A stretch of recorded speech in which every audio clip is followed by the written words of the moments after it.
Hola, ¿qué tal? Bienvenidos a Mente Abierta. Ok, pues hoy quiero hablarles sobre el siguiente mapa.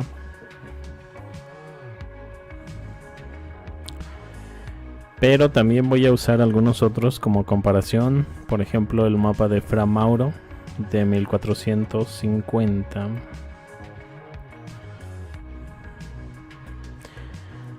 Voy a usar también el mapa de Urbano Monte 1587. El mapa de Claudio Ptolomeo 1547.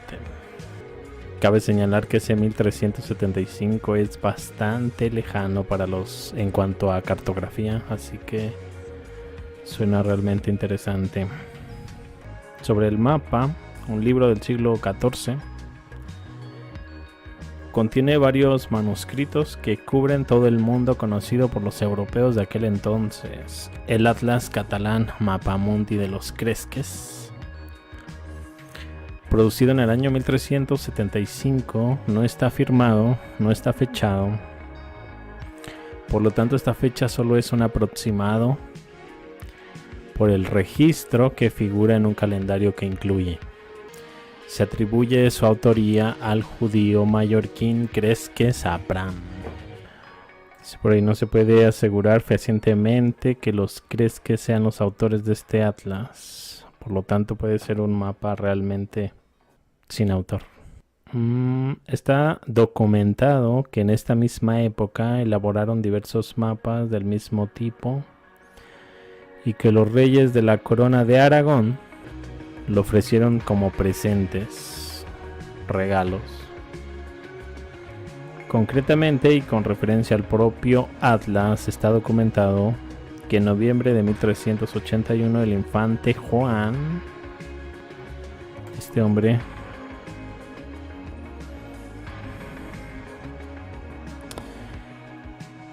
que intuyo que va a ser bastante interesante,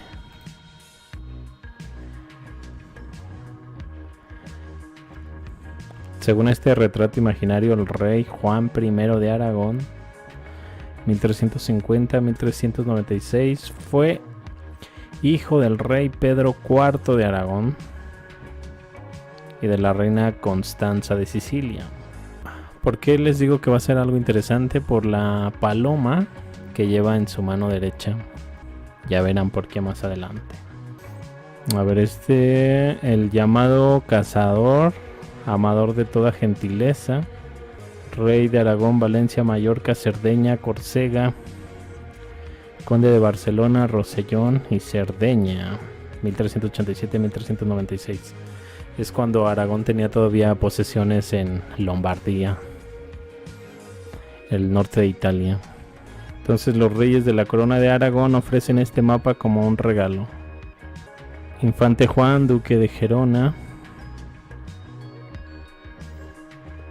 primogénito de Pedro el Ceremonioso. Ay, caray, está extraña esa foto. Pensé que era una cabeza cortada. Vean el escudo de Aragón, ya lleva por ahí el dragón. Aragón, dragón.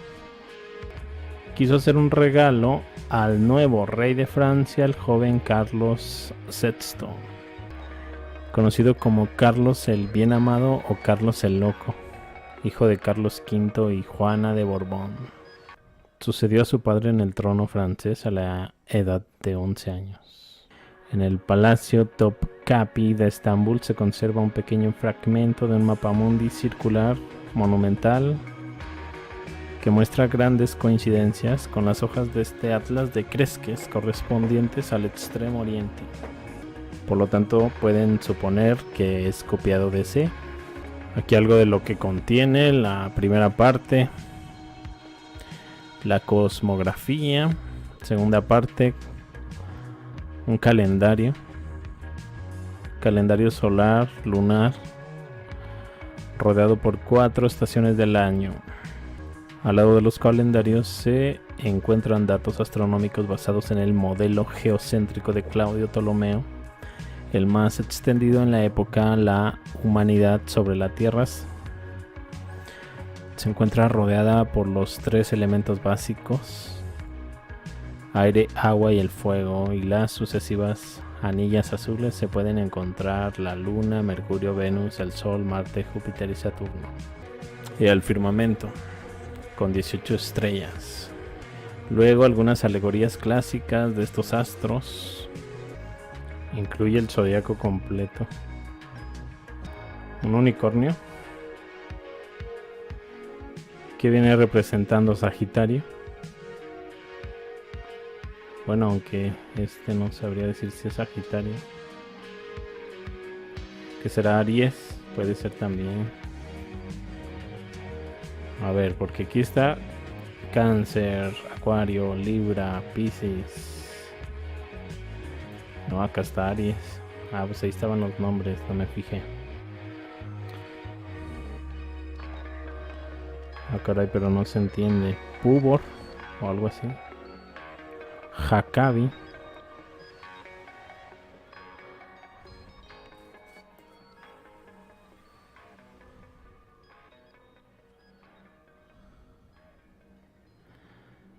Porque ahí está Géminis, Cáncer, Leo, Virgo, Tauro, Aries, Libra, Escorpión, Piscis, Acuario. O si es Sagitario, pero es... Bueno.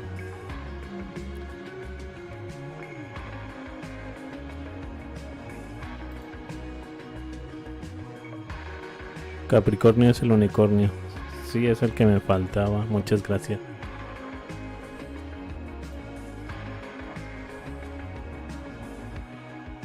En la cosmografía, la obra se inicia con el resumen de los 30 días de un mes lunar y los diagramas circulares. El primero incorpora una rosa de los vientos para calcular la marea alta durante la luna llena. El otro se cree que disponía de un indicador móvil que permitía el cálculo de las fiestas móviles del año: Carnaval, Pascua y Pentecostés. Vámonos rápido a la tercera parte, que es la cartografía en sí. En la mar Oceana se encuentran todas las islas conocidas y puntos de referencia por un deseo explícito del príncipe Juan, ese hombre de la paloma, que presiento va a tener relación con Cristóbal Colón, el preste Juan. Algo me dice. De esta manera, en la isla de Tenerife se puede apreciar un punto blanco que representa el Teide. ¿Qué es el Teide? Un volcán en la isla española de Tenerife, en Canarias. La representación de la línea en la costa del Mediterráneo es muy cuidada. Un reflejo del intenso tráfico marítimo de la colonia de Aragón en aquel periodo. Incorpora muchas banderas, leyendas, con datos físicos, económicos y demográficos de gran interés. También tradiciones literarias, como es el caso de las paradisíacas Islas Afortunadas Canarias y las fábulas sobre su oro. La rosa de los vientos de este mapa es la primera vista de una representación cartográfica. 30 direcciones en nombre de los 8 vientos principales. Esto denota un dominio por parte de los cresques de los instrumentos náuticos. Las ciudades cristianas están diferenciadas de las musulmanas por una cruz. La única excepción es Granada, que contiene la cruz pero representa una bandera con inscripciones arábigas, en una posible alusión al vasallaje de la dinastía nazarí a la colonia de Castilla. Corona. Quinta parte, mapa Delhi. Tercer mapa se inicia en el curso bajo el río Volga. Bocas al mar Caspio, el Cáucaso, el río Éufrates y la península arábica. Cordillera del Norte, donde se aprecia la caravana de la Ruta de la Seda, de camino a Catay. Corresponde a las montañas asiáticas. Entre las ciudades más destacadas por explicaciones e importancia está la Meca, Otras ciudades significativas son Bagdad, Samarcanda, Astracán, que son respectivas rutas sur, central, norte hacia Pekín. En el límite este del mapa, al sur de la India, se encuentra representada Colombo, en la isla de Ceilán, dado que en el año de 1173 Benjamín de Tudela viajó hasta estas tierras para conocer las continuidades judías. Es posible que los creques tuvieran acceso a datos de este viaje, así como a los escritos del misionero Jordanus del año 1340. Colombo es la isla que está debajo de la India. Ok, ahorita revisamos eso. La sexta parte, mapa de Cathay.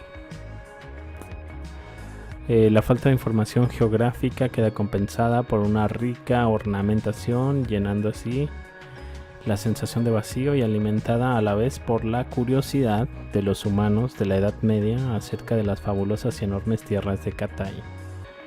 Cathay, el nombre que se le dio en los relatos de Marco Polo a la región asiática que comprendía los territorios situados en las cuencas de los ríos Yangtze y Amarillo, en la actualidad parte de China, deriva del nombre de Khitan o Khitan, grupo que dominaba el norte de China. La ortografía y la hidrografía no son las típicas representaciones, es decir, el continente es muy diferente comparándolo con otros mapas. Las ciudades son información cartográfica más relevante, siendo la más importante Kambalu, o escrito aquí Kambalech, la ciudad del Gran Khan, la actual Pekín, río Indo, que marca el límite de Cathay, una posible alusión al Himalaya. Océano Índico, se encuentran grandes islas, una alusión a Java, quizás Trapovana. Se nombra la riqueza del resto de las islas, así como su número 7548. Marco Polo había anotado 7459 en la entrada el 14 de noviembre de 1492. Curiosamente, del diario atribuido a Cristóbal Colón se lee: estas islas son aquellas sin numerar en el mapa mundi, están ubicadas en los confines del este, y tras descubrir la isla de Cuba la encontré tan grande que pensé que podría ser la tierra seca de la provincia de Cathay. Pues bien, aquí la vista del mapa.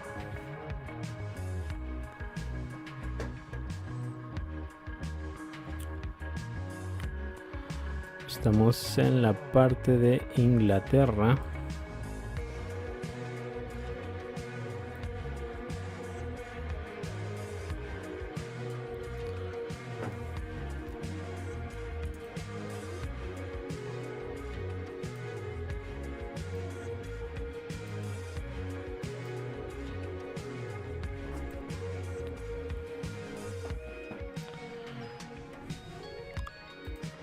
Me gustaría poderles traducir lo que dice por ahí, pero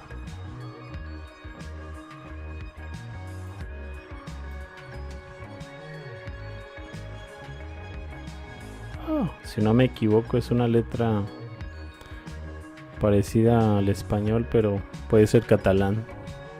Por algo es el Atlas catalán. Y luego cuando me acerco, se acerca demasiado.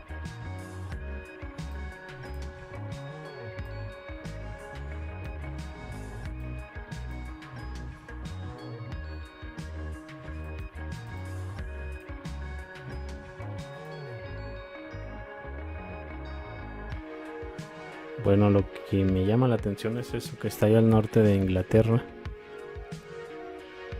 Algo que parece estar en un hoyo negro.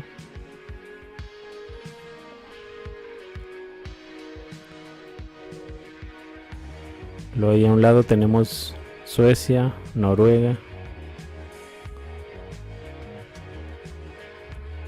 El escudo de Suecia, quiero pensar que son dos leones confrontados, algo así. La verdad que no lo distingo.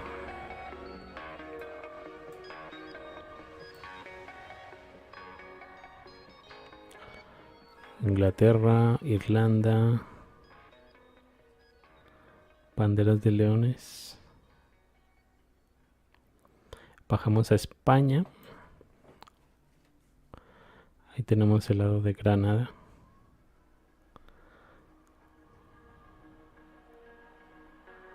Castilla. Aragón.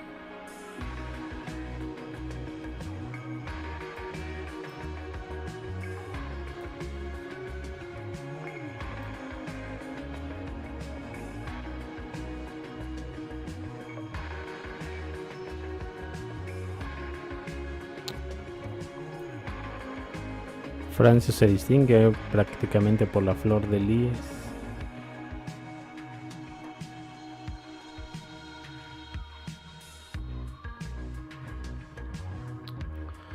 ¿Dónde estará por ahí Lutecia?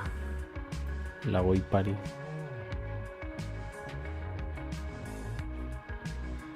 Luego llegamos a Lombardía, toda esta región.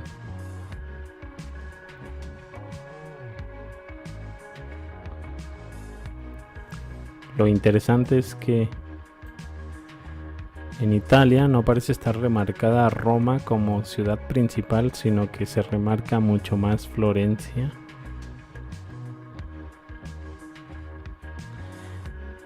Y estas otras dos banderas que no alcanzo a ver.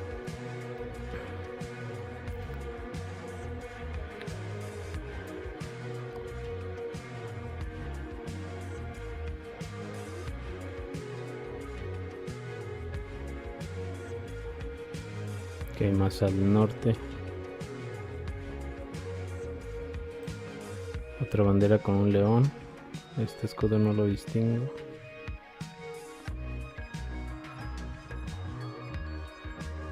Panonia, Germania, Bavaria, Goetia, Bohemia,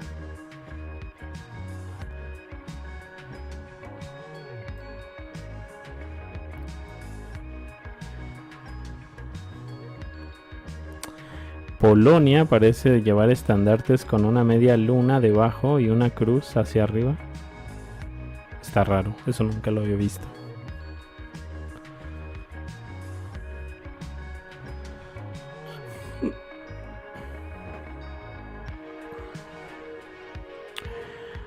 Bulgaria.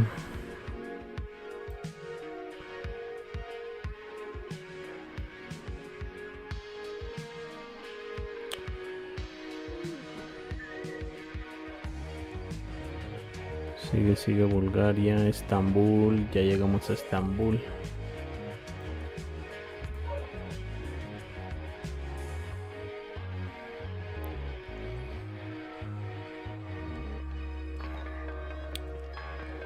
Si no me equivoco, esa era la bandera que usaba Constantinopla, ¿no?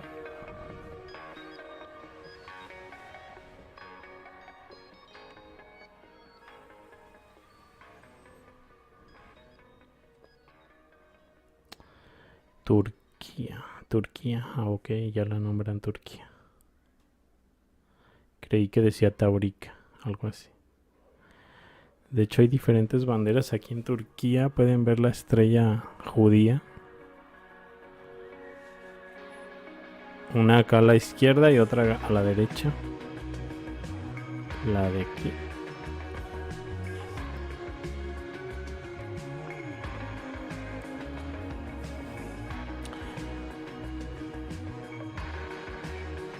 La pintura donde Alejandro Magno se enfrenta a Darío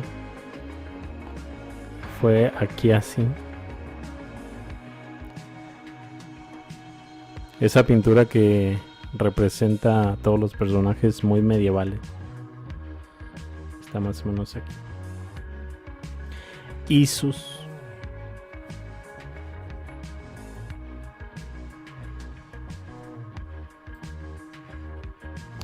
Bueno, vamos a subir.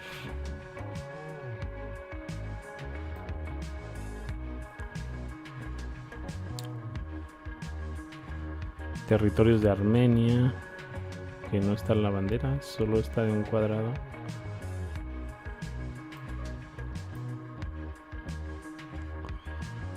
Territorios de Circasia. Parece llevar la misma bandera que aquí. Por lo tanto, como se está dominando toda esta zona, quiero pensar que es Khazaria. Aunque aquí parece ser un dominio musulmán.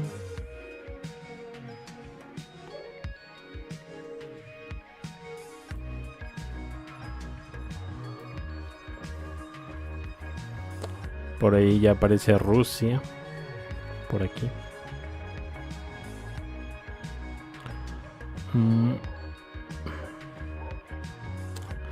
No alcanzo a leer esto.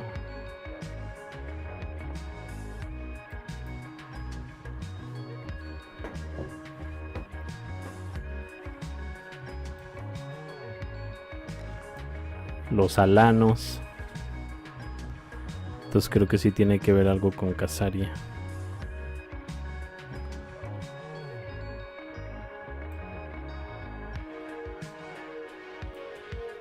Nos topamos con este personaje.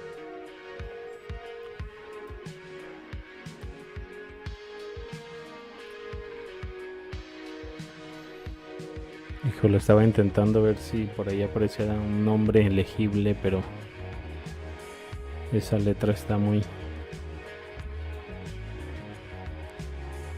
complicada.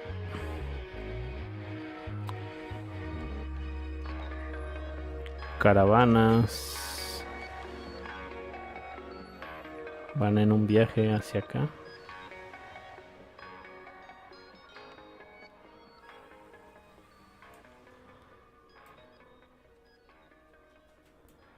Hacia este lugar.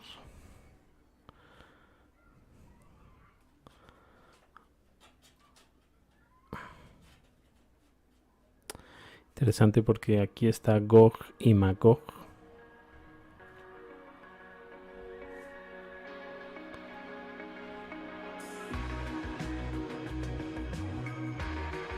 Ese hombre que lo están cocinando y aparte están aquí tocando.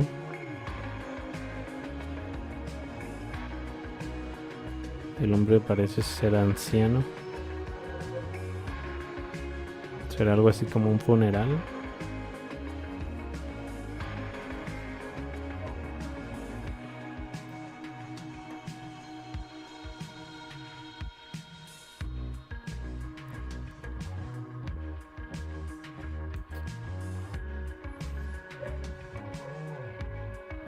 Aquí ya es otra bandera, miren, media luna, son 3 medias lunas. Ya quedó atrás la bandera, de hecho aquí también 3 medias lunas. Hasta aquí llegó esta bandera. Aquí ya empieza otra.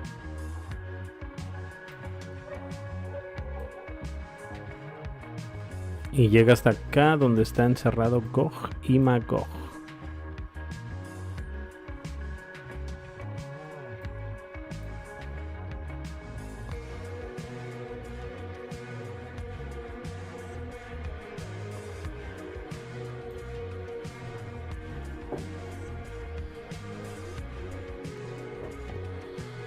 De hecho por aquí tenemos a este rey que supuestamente es Alejandro.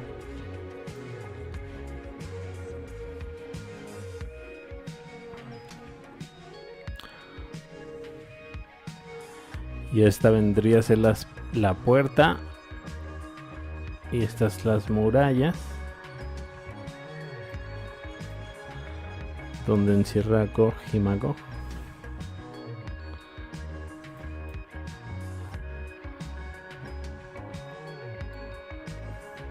Ahí hay otro rey en la región de Cathay.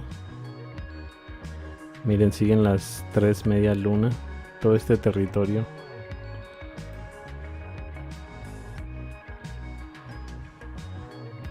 Tiene la misma bandera.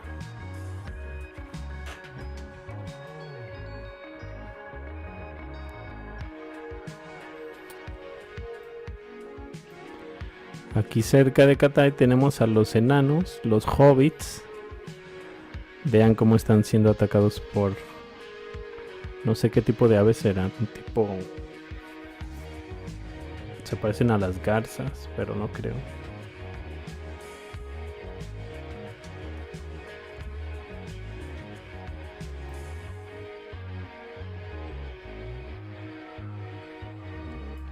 Esos hombres muy extraños. Vean, seguimos con la misma bandera, es decir, están ocupando todo este territorio. Esta bandera tiene mucho territorio. A ver, aquí abajo hay una isla. O ya la isla de Trapovana. Trapovana. Esta isla, la vez que estaba investigando sobre los seres de Cathay, el historiador griego, creo que Estrabo, él tenía un relato sobre un viaje aquí a Trapovana y de aquí le contaron de un viaje hacia donde habitaban los seres de Cathay, los de aquí. Y aquí es donde se relata que eran hombres altos, de ojos azules, caucásicos. Es la primera vez que veo en un mapa esta isla representada. Lo que hoy en día vendría a ser Indonesia, Isla de Java, Nueva Zelanda, Australia.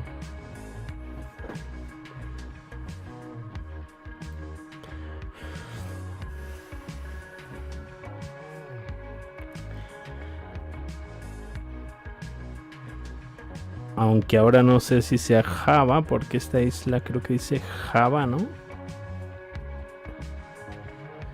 Isla de Java. Parece haber una reina.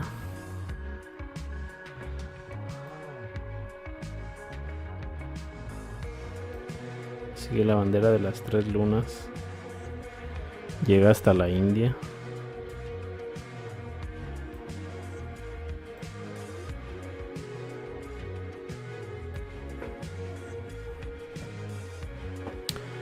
Vean, aquí es donde se vuelve importante lo que les mencionaba.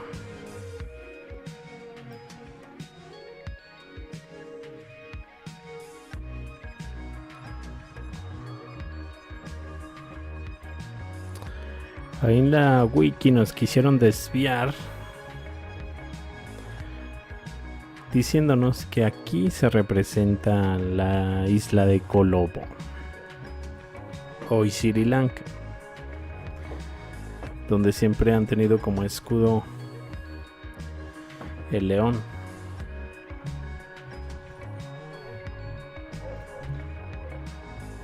Pero hay varias cosas interesantes. Por ejemplo, ¿qué se decía del Preste Juan? Que gobernaba sobre las tres Indias, ¿no? A veces se le asociaba con la India, a veces con Cathay y últimamente con Etiopía. Pues este rey que está aquí en la India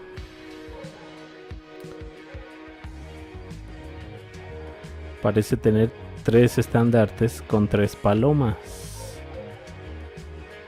Esta una cruz, otra cruz, y esta ya tiene una cruz como tipo ortodoxa.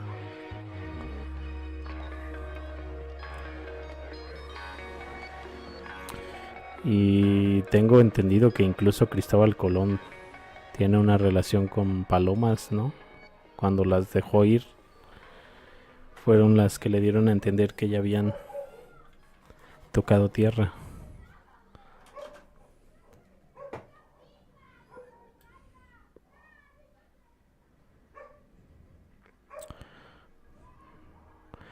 De hecho, son los únicos reinos cristianos. Luego ya tenemos esta bandera.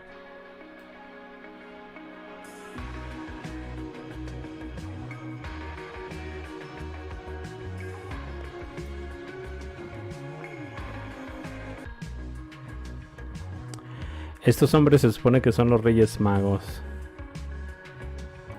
Y eso porque lo estuve leyendo.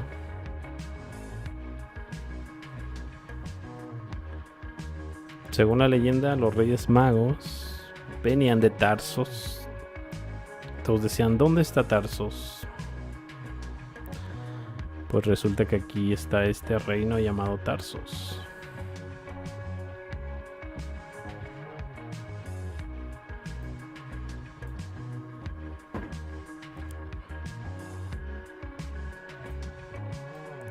Muy cerca de Tartaria independiente.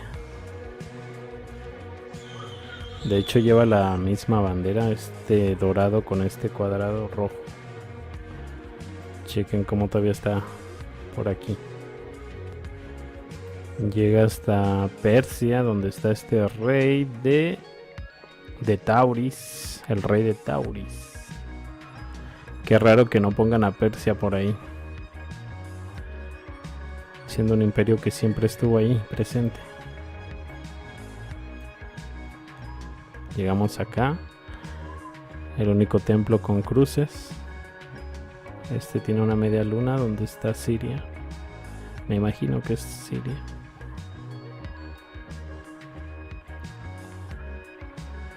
Tenemos Arabia. Por aquí debería de estar Petra, ¿no?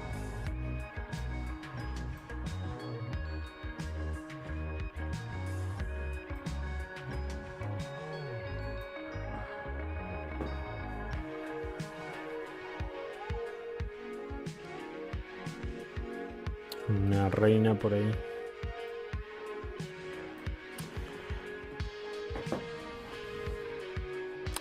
¿Será que este mapa tenía más hojas? Porque se ve como que continúa más para abajo.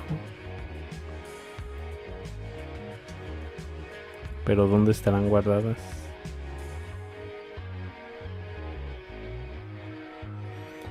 Aquí ya estamos en África. Esto es Arabia. Tenemos Nubia. Nubia, el rey de Nubia.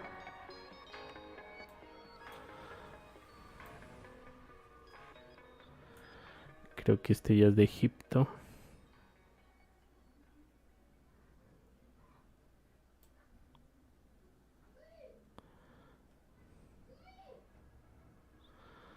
Todo barbarie. Organa.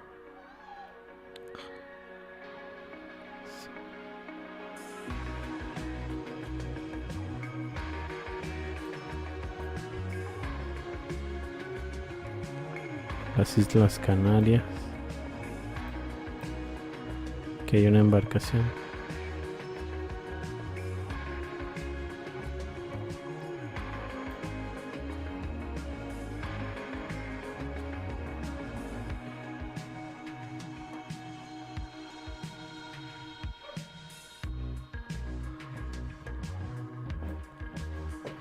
Pues creo que este hombre va a ser interesante, el que está aquí en la India con estas tres palomas.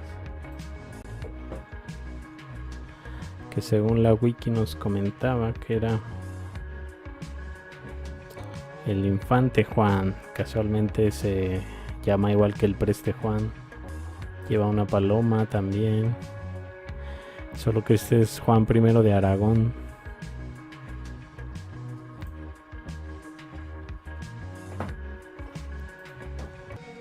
Aquí estamos donde está Gog y Magog.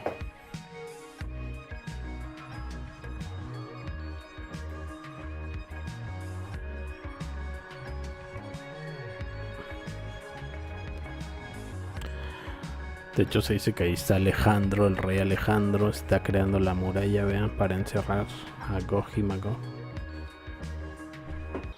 Aquí está Alejandro Magno, supuestamente quiero relacionarlo con él, porque él es el que supuestamente encierra a Gog y Magog.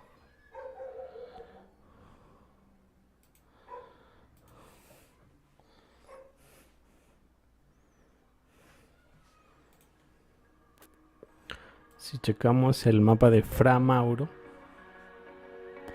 que por cierto es muy similar a este mapa. Mapa de Fra Mauro 1450.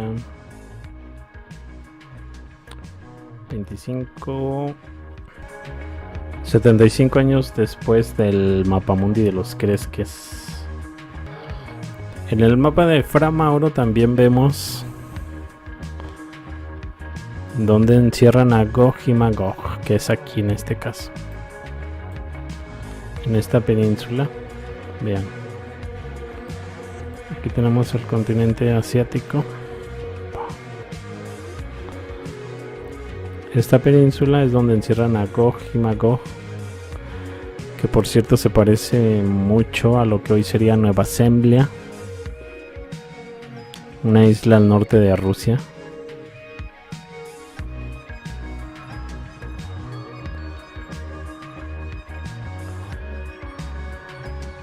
Vean, Alexandro, per Alexandro,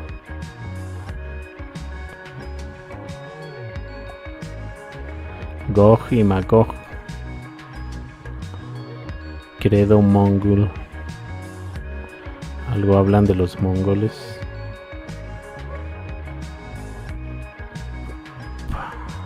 Parte habitada por gente tártara, es lo que alcanzo a traducir.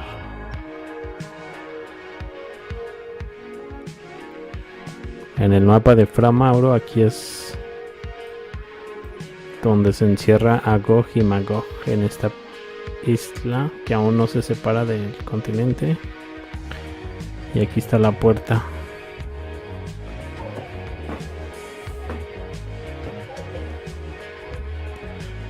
En el mapa anterior vimos que muy cerca estaba Alejandro Magno. Quiero ver si aquí también.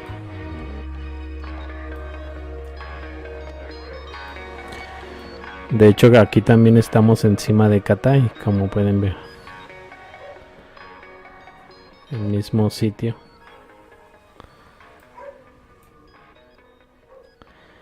Yo recuerdo que cierta vez vi a Alejandro Magno por aquí. Vean. Segundo, el macedonio Alejandro.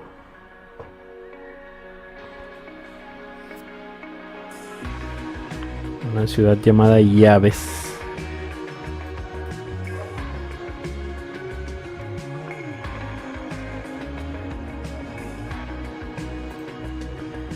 Que hay en el mapa catalán. Y tenemos Gog y Magog, Alejandro, Catay debajo. Por aquí hay gente, los hobbits. Luego acá tenemos a los reyes magos en Tarsos. Vamos a buscar esas regiones en el mapa Fra Mauro.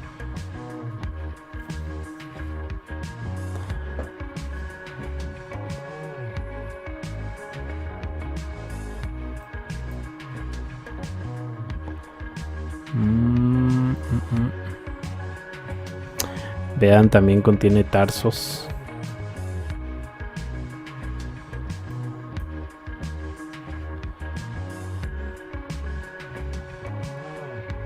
Reino de Tarso, del cual vienen los magos.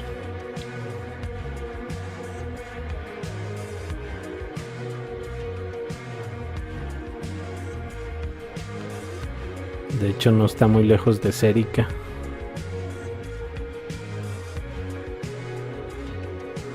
Esta ciudad mítica que parece estar relacionada con la seda. Incluso en este mapa es tan influyente que hasta el mar se llama Sericus.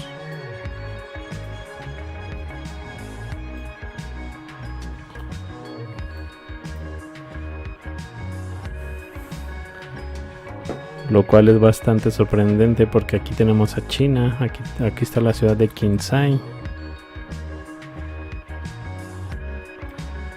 Sin embargo, el mar parece recibir el nombre de Cérica. Ahí arriba Catay.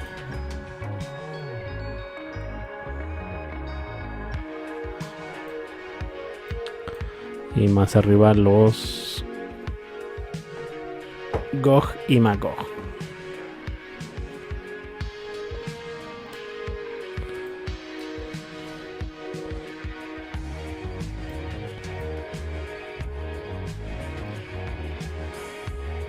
¿Qué otro mapa tengo por ahí? Urbano Monte. Bueno, dejen que se cargue un poco, porque si no me equivoco por aquí decía algo también de Alejandro Magno.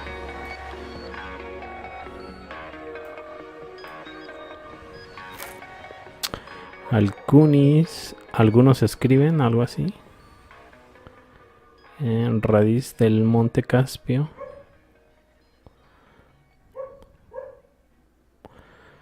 La Populi, el cual per Alexandro Macedonio. Algo dice sobre Alejandro Magno.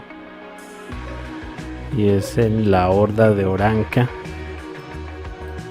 la Horda de Sarai, que si mal no recuerdo era una capital de una de las hordas de oro de los mongoles, los tártaros.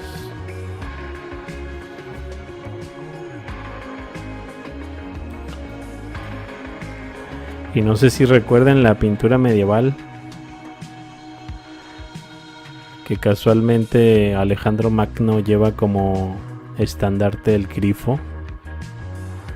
Estará relacionado todo.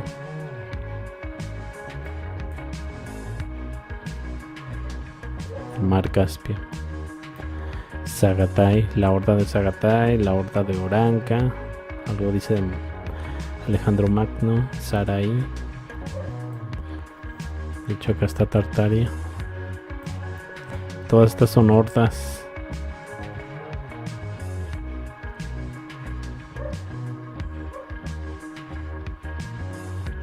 Aquí no dice nada sobre Alejandro. Bueno, ahora sí vamos hacia Urbano Monte.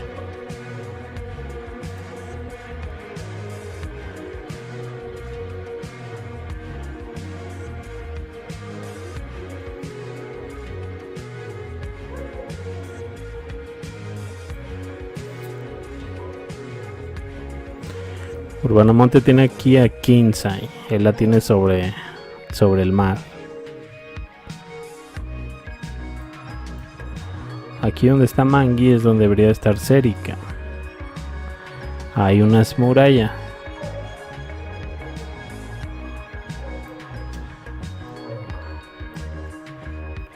Aquí ya no podemos ver dónde está Gog y Magog.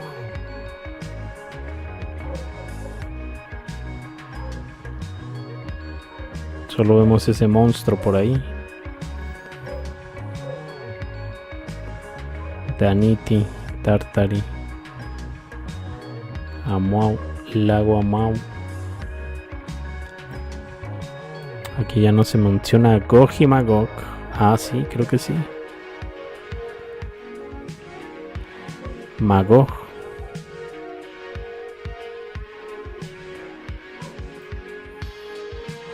Casi en el estrecho de Anián. Casualmente ahí tenemos a las 12 tribus de Israel, Arzaret, el unicornio y la ciudad que se llama Aragón.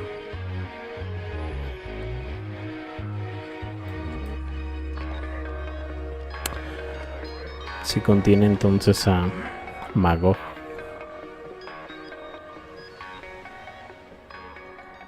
Este será Gog. Ganso.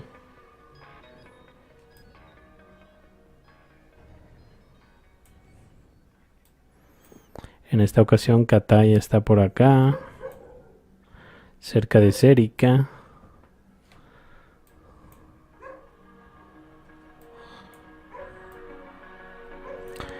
¿Y será que contiene Tarsos? Debería de estar por aquí.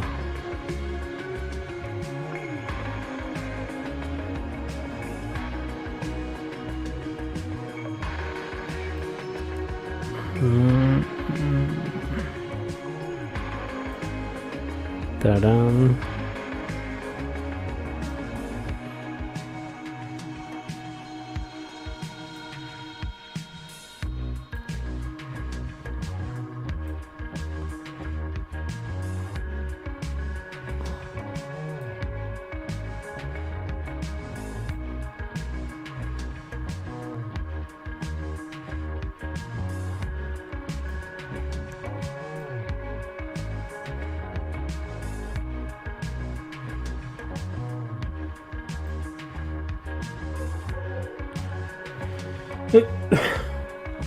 Creo que no lo contiene.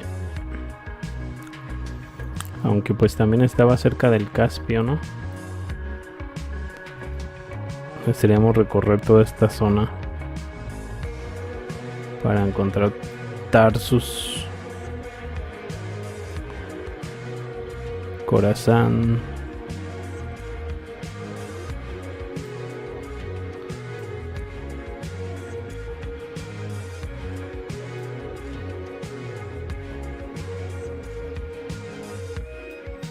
se parece a los tocarios, Tacalistán, Sablestán, Kandahar, Kabul,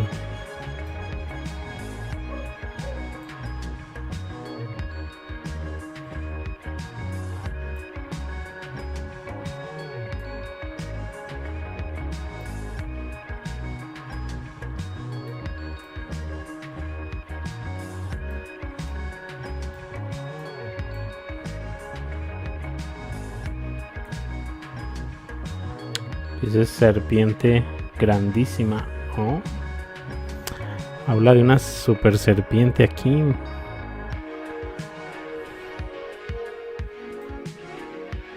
Casualmente cerca de Tailandia. El video que tengo sobre la serpiente gigante, ¿lo han visto? Casualmente la encontré cerca de Tailandia. Y este mapa habla de una serpiente grandísima por aquí. Nunca me había fijado en ese dato. Yo estaba buscando Tarsus, pero creo que este mapa ya no lo contiene. 1587 Urbanomonte, por cierto.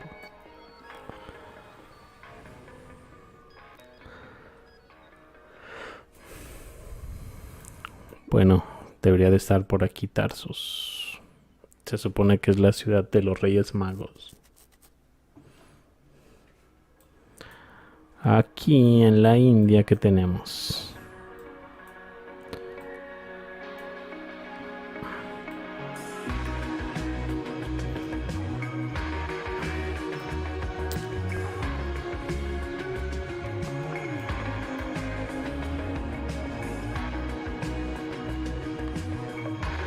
¿Recuerdan que la descripción decía que el Atlas catalán ya incluía Colombo? Pues este mapa de Urbanomonte 1587 no la contiene, y eso que es mucho más posterior.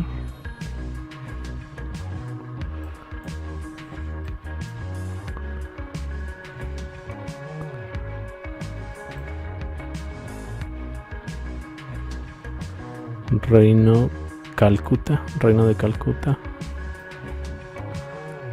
Aquí ya no se habla nada de Colombo, un tal Colombo.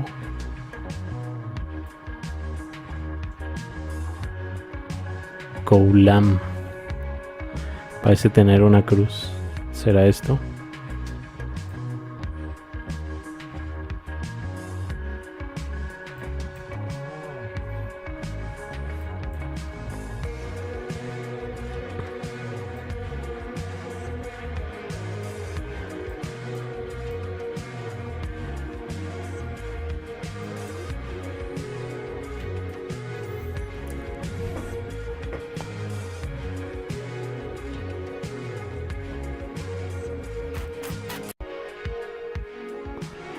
A estos mapas quiero checar el que tenemos sobre la India. Ven ahí claramente Tarsis, debajo del Caspio. Ahí van los tres Reyes Magos. Regresamos a la India. Según es la primera que representa Colobo, pero creo yo que tiene más relación con Cristóbal Colón. Vemos ahí tres palomas. Por cierto, el rey solo era para que leyeran esto, miren. Columbo.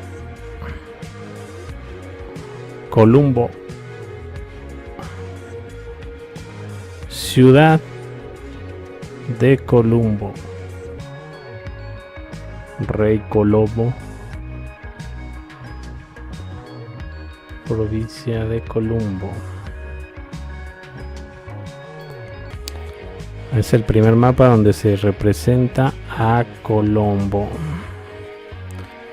Colombo hoy en día es una pequeña isla debajo de la India.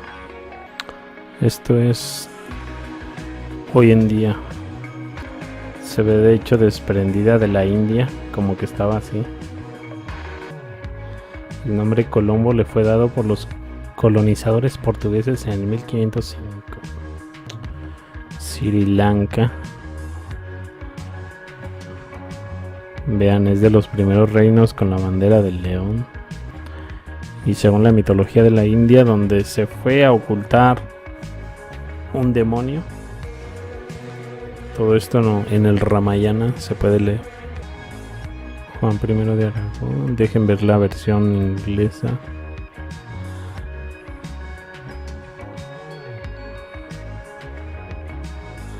No trae nada de información. De hecho, creo que hasta incluso en Cerdeña había un Juan. Creo que también era un Juan I. Mírenlo, ya apareció. Qué bueno que no batallé. Este hombre. Corona de Aragón, Reino de Cerdeña y Córcega fue creado en el 1297 por el Papa Bonifacio VIII para solucionar los conflictos entre la dinastía Anjou y la Corona de Aragón sobre el Reino de Sicilia. Ok, esa bandera también la vimos en el Atlas catalán. Estaba por el lado de Italia, me parece, por aquí así. Mírenla, aquí está. Es esta.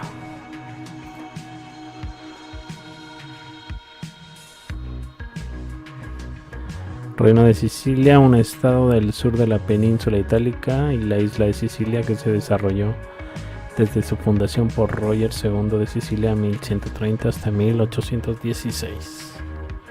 Ok, vamos ahora sí con este retrato de Juan II el Grande, que por cierto tiene mucho parecido a Cristóbal Colón, ¿no?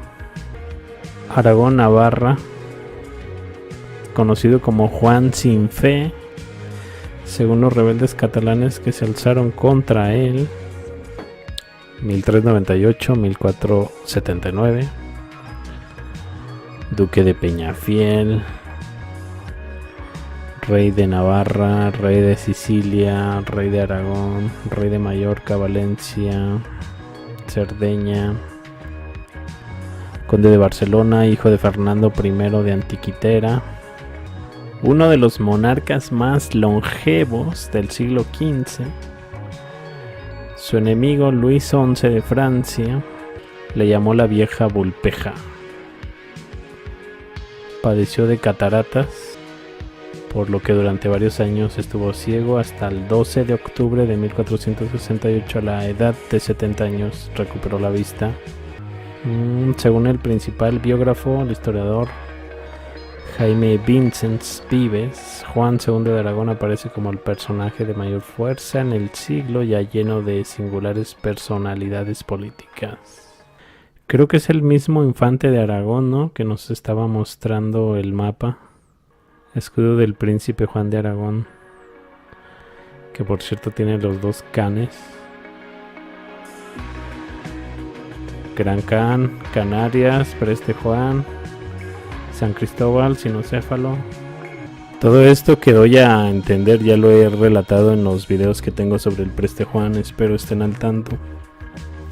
Si no, pues ahorita se los puedo pasar, al fin que para eso estamos, para desvelarnos un rato. Creo que entonces que este hombre es el mismo infante Juan que nos mostró el mapa. Solo aquí, desde otra perspectiva, yo estaba buscando sobre el reino de Cerdeña. ¿Qué es esto? Por cierto, no se alcanza a ver ahí en la imagen. Bueno, dejen, vuelvo. Sí, el infante Juan.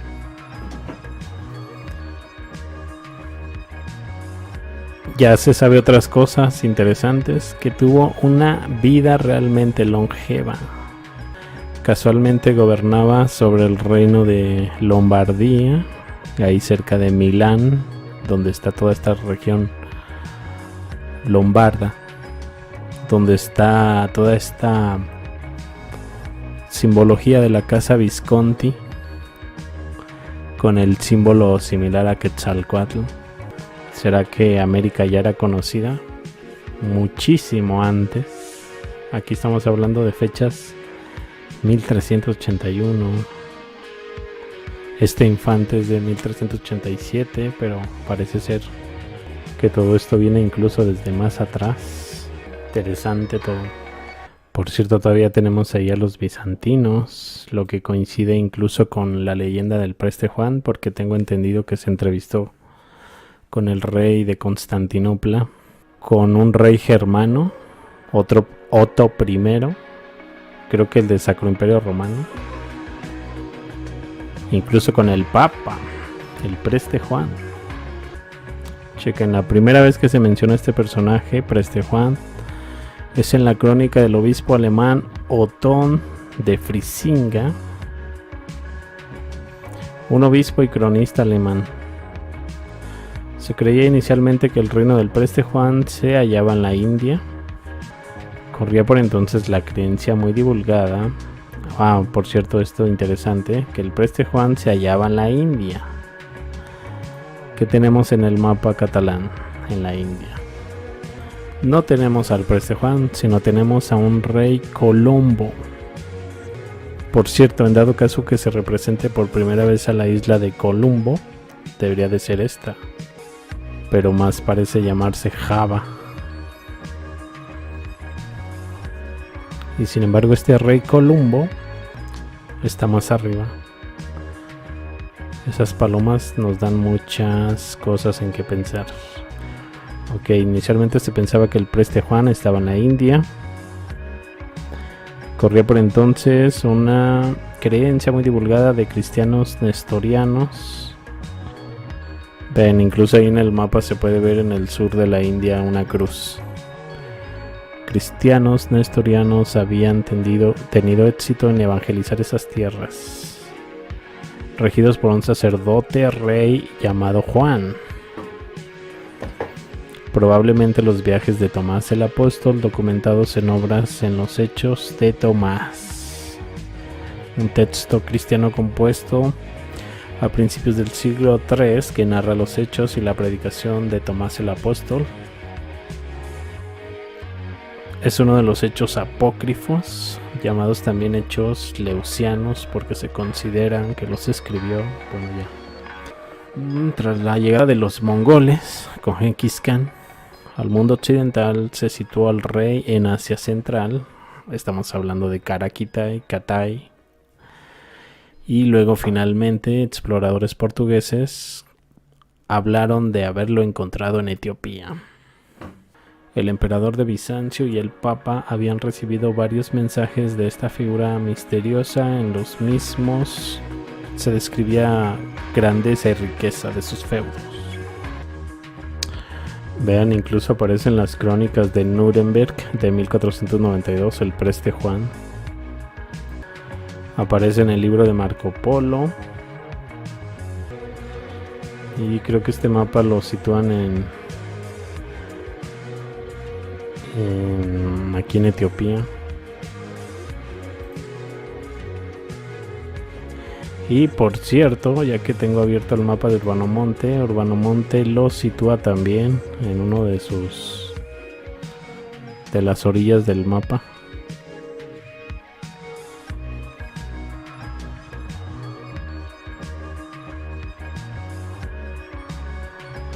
Creo que es este.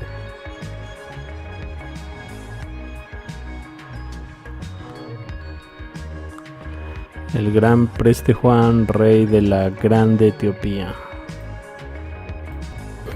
Negro, rey de la Etiopía. Vamos a ver un poco más sobre el Preste Juan. Lo fecharon alrededor de 1375, guardado en la Biblioteca Nacional de París. Este mapa, que por cierto tiene una singular belleza, Es atesorado como una de las joyas de la cartografía medieval. Pero lo que yo busco en ustedes, que nos centremos en la parte asiática, es en la quinta parte del mapa donde encontramos lo interesante. Esta quinta parte pertenece a Delhi. Como podrán notar, ahí en la parte superior izquierda tenemos el Cáucaso. Todos esos alrededores son los pueblos tártaros. Tenemos la región de Persia, que el mapa lo marca como el rey de Táurica. Luego enseguida tenemos al rey de la región Delhi. Pero si seguimos a la parte inferior derecha, tenemos otro rey con un traje verde. Dicho rey parece ser llamado Colombo, sobre quien... Sí, ¿verdad, Dalia? Muy interesante que un 12 de octubre recupera la vista este rey Juan. La leyenda reza: de aquí es el señor rey Colombo, cristiano, provincia de Columbo. Se dice que la mayor parte de los datos que aparecen aquí, en el mapa, fueron extraídos del periplo de Marco Polo, y por tanto del libro de las maravillas.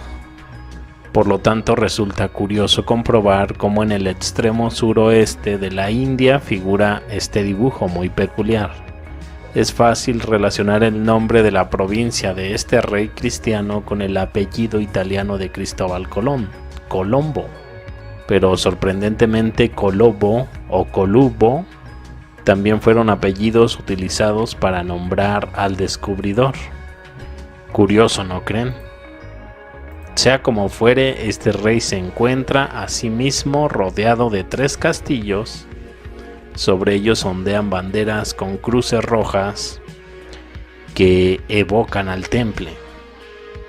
También aparecen unas tórtolas, aves que en la Edad Media simbolizaban fidelidad. Dado que este reino está ubicado en la India, ¿no creen que debe ser este el mítico Preste Juan? Tengo otra cosa bastante interesante sobre esto. ¿Recuerdan que la ruta de Marco Polo en el video anterior se asemejaba a la cabeza de un perro? Esa misma ruta, que se supone fue hecha en Asia, si la trasladamos a Sudamérica, ocurre algo verdaderamente sorprendente. Vamos a descubrir que coincide con la frontera Perú-Ecuador. Compáralo con la Punta Negra, la región en la que, según los documentos Michinelli, ¿lo recuerdan?, tuvieron lugar los enfrentamientos entre gentes de Europa y gentes de Asia. ¿Coincidencia? Incluso esto ya me hace pensar en algunas otras cosas, como algunos nombres de estas regiones en Sudamérica. ¿No les evoca a ustedes algo el nombre de la provincia Colombo, Colombia? Curiosamente, hoy por hoy no existe ninguna región en la India con el nombre de Colombo, salvo la isla de Sri Lanka, que en el mapa de Cresques aparece como una isla distante y con un rey diferente. Sin embargo, no ocurre lo mismo en Sudamérica, ya que aquí tenemos a Colombia. Es más, por un breve periodo de tiempo, entre 1821 y 1831, el antiguo reino de Granada, formado por Colombia, Venezuela, Panamá y Ecuador, fue conocido con el nombre de Gran Colombia. La provincia de Colombo del rey Colombo estaba en sus territorios. Historiador y obispo germano Otón de Freising, tío del emperador Federico I Barbarroja, en su Monumenta Germani Historica, ofrece el primer documento histórico en el que se recoge información sobre la existencia de un rey cristiano nestoriano en Extremo Oriente llamado Preste Juan, descendiente de los Reyes Magos y poseedor de enormes riquezas. Según esta crónica, el Papa Eugenio III habría tenido noticias de aquel preste, había intentado alcanzar Jerusalén con sus tropas, este preste Juan, pero tras vencer a los persas y medos abandonó la empresa por las inclemencias del tiempo. Pero es a partir de 1165 cuando el nombre del preste finalmente se extendía por toda Europa. El monje francés Alberic de Troyes-Fontaines anuncia que el emperador de Bizancio Manuel Comneno, el emperador germano Federico I y el papa Alejandro III habían recibido cartas del presbítero Juan, rey de las Indias, en las que explicaba maravillas existentes en su reino y solicitaba embajada a su corte. Rápidamente copias de estas cartas comenzaron a circular por distintos reinos de la cristiandad. En ellas el remitente se presentaba como el preste Juan, señor de los señores, por el poder y la virtud de Dios, nuestro Señor Jesucristo, y se proclama Señor de las tres Indias, vanagloriándose de ser superior en virtud y riquezas y poder a todos los que caminaban bajo el cielo. En estas epístolas el preste aligera su papel como rey y sacerdote y cede su poder espiritual a Tomás, algo que los expertos dicen que puede significar un guiño a Roma tras lo acontecido en la querella de las investiduras. Sea como sea, la humildad no estaba entre las virtudes de este monarca sacerdote que hablaba de sí mismo y de su imperio entre los siguientes términos: yo, el preste Juan, soy señor de señores y supero en toda suerte de riquezas que hay bajo el cielo, así como en virtud y en poder a todos los reyes del universo del mundo. 62 reyes son atribuidos a mí, tributarios míos, cristiano devoto, y a los cristianos pobres que en cualquier parte se hallan bajo el imperio de nuestra clemencia los protejo, defendiéndolos y sustentándolos con las limosnas. Hemos hecho voto de visitar el sepulcro del Señor con el mayor de los ejércitos, pues cumple a la gloria de nuestra majestad el humillar y reducir los enemigos de la cruz de Cristo y exaltar su bendito nombre. Carta del preste Juan al emperador de Bizancio Manuel Comneno, siglo XII. La misiva es larga, ya que muchas son las excelencias que se encuentran bajo sus dominios. También, y sin ningún tipo de rubor, enumera un sinfín de seres mitológicos y fabulosos, donde tienen cabida los duendes, los cíclopes, los sagitarios, las amazonas, pigmeos, hombres con cabeza de perro, y asegura ser señor de todos ellos. Advierte, eso sí, que algunos de estos seres son monstruosos devoradores de hombres, como los bíblicos Gog y Magog, y que aunque por ahora se mantienen encerrados o son enviados de forma controlada contra los enemigos, está profetizado que en tiempos del anticristo dichas bestias se extenderán por todos los rincones de la tierra. Su fauna, como es de esperar, no es menos asombrosa. En su reino existe todo tipo de animales, desde los más comunes hasta los más exóticos: elefantes, búfalos, serpientes, leones, camellos, cocodrilos, panteras, osos blancos, leones, sin olvidar por supuesto aquellos que por su aspecto y características mágicos maravillosas forman parte habitual de los bestiarios medievales, así como el ave fénix, los grifos, dragones, unicornios. En resumen, no hay bestia en el mundo o creada bajo el cielo, por extraña o feroz que sea, que no se encuentre en nuestro reino. De la carta del preste Juan al emperador de Bizancio Manuel Comneno, siglo XII. La flora, destacada por su gran belleza y abundancia, sigue siendo notable. La variedad de especias, como por ejemplo la pimienta, la tierra es tan fértil que de ella brota miel leche y manantiales de aguas tan milagrosas que tan pronto sanan como rejuvenecen. Los ríos marchan prietos de todo tipo, de piedras preciosas, algunas de ellas son increíbles, con poderes mágicos. Incluso en una de sus ínsulas llueve el bíblico maná 2 veces por semana. Ciertamente este maná les sabe igual que el que tomaron los hijos de Israel a su salida de Egipto. Carta del preste Juan al emperador bizantino Manuel Comneno, siglo XII.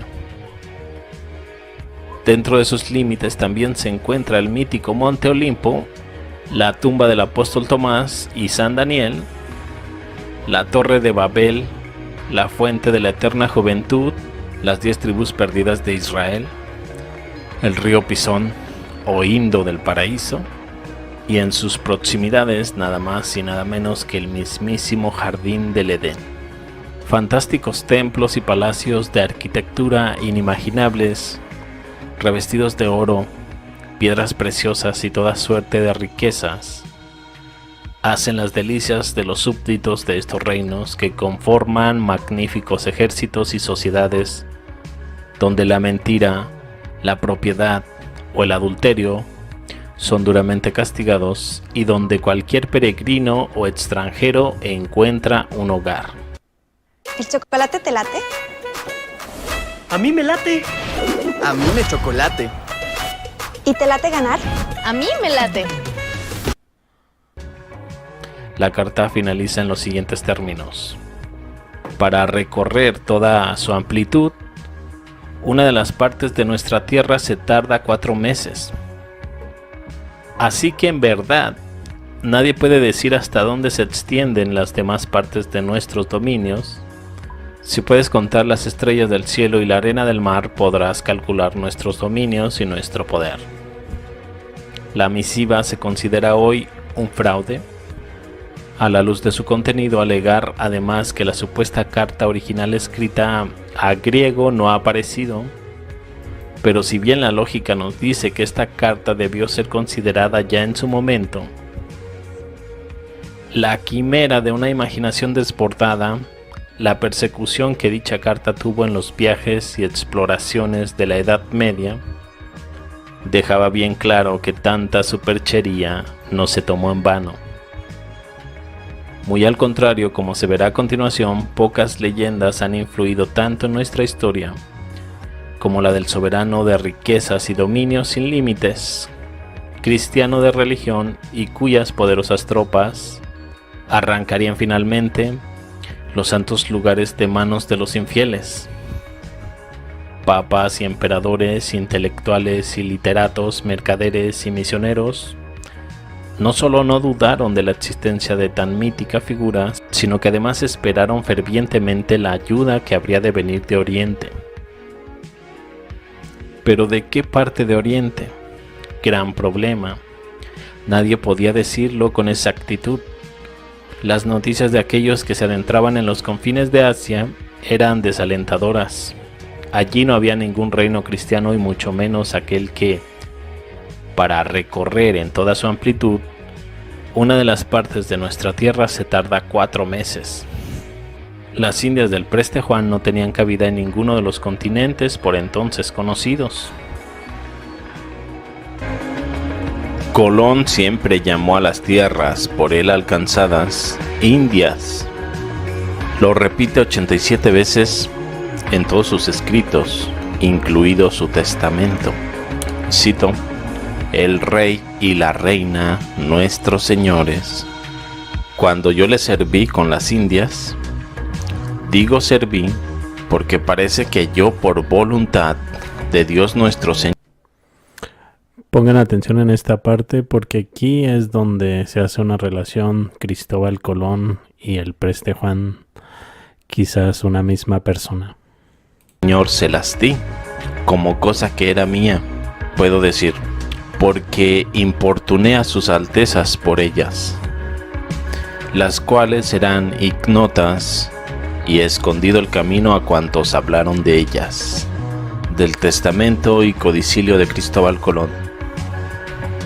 Como acaban de comprobar, En este último texto, Colón habla precisamente de las Indias ignotas, de las Indias desconocidas, de tierras por descubrir y ganar, que no encajaban dentro de los límites continentales de Asia, dado que este continente no era solo plenamente conocido, sino que además sus naciones eran tan o más desarrolladas que las de Europa.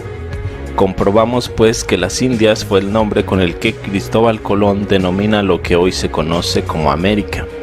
Sin embargo, hay una única ocasión en la que Colón alude directamente a Asia, en la carta que enviará a Alejandro VI. Cito: descubrí de este camino y gané 400 islas y 333 leguas de la tierra firme de Asia. ¿Tierra firme de Asia? ¿Por qué? Porque el almirante siempre utiliza el término Indias y sin embargo comunica al Papa que ha conquistado tierra continental de Asia. Teniendo en cuenta que Roma sabía, entre comillas, la respuesta, la hallamos en los documentos Miscinelli.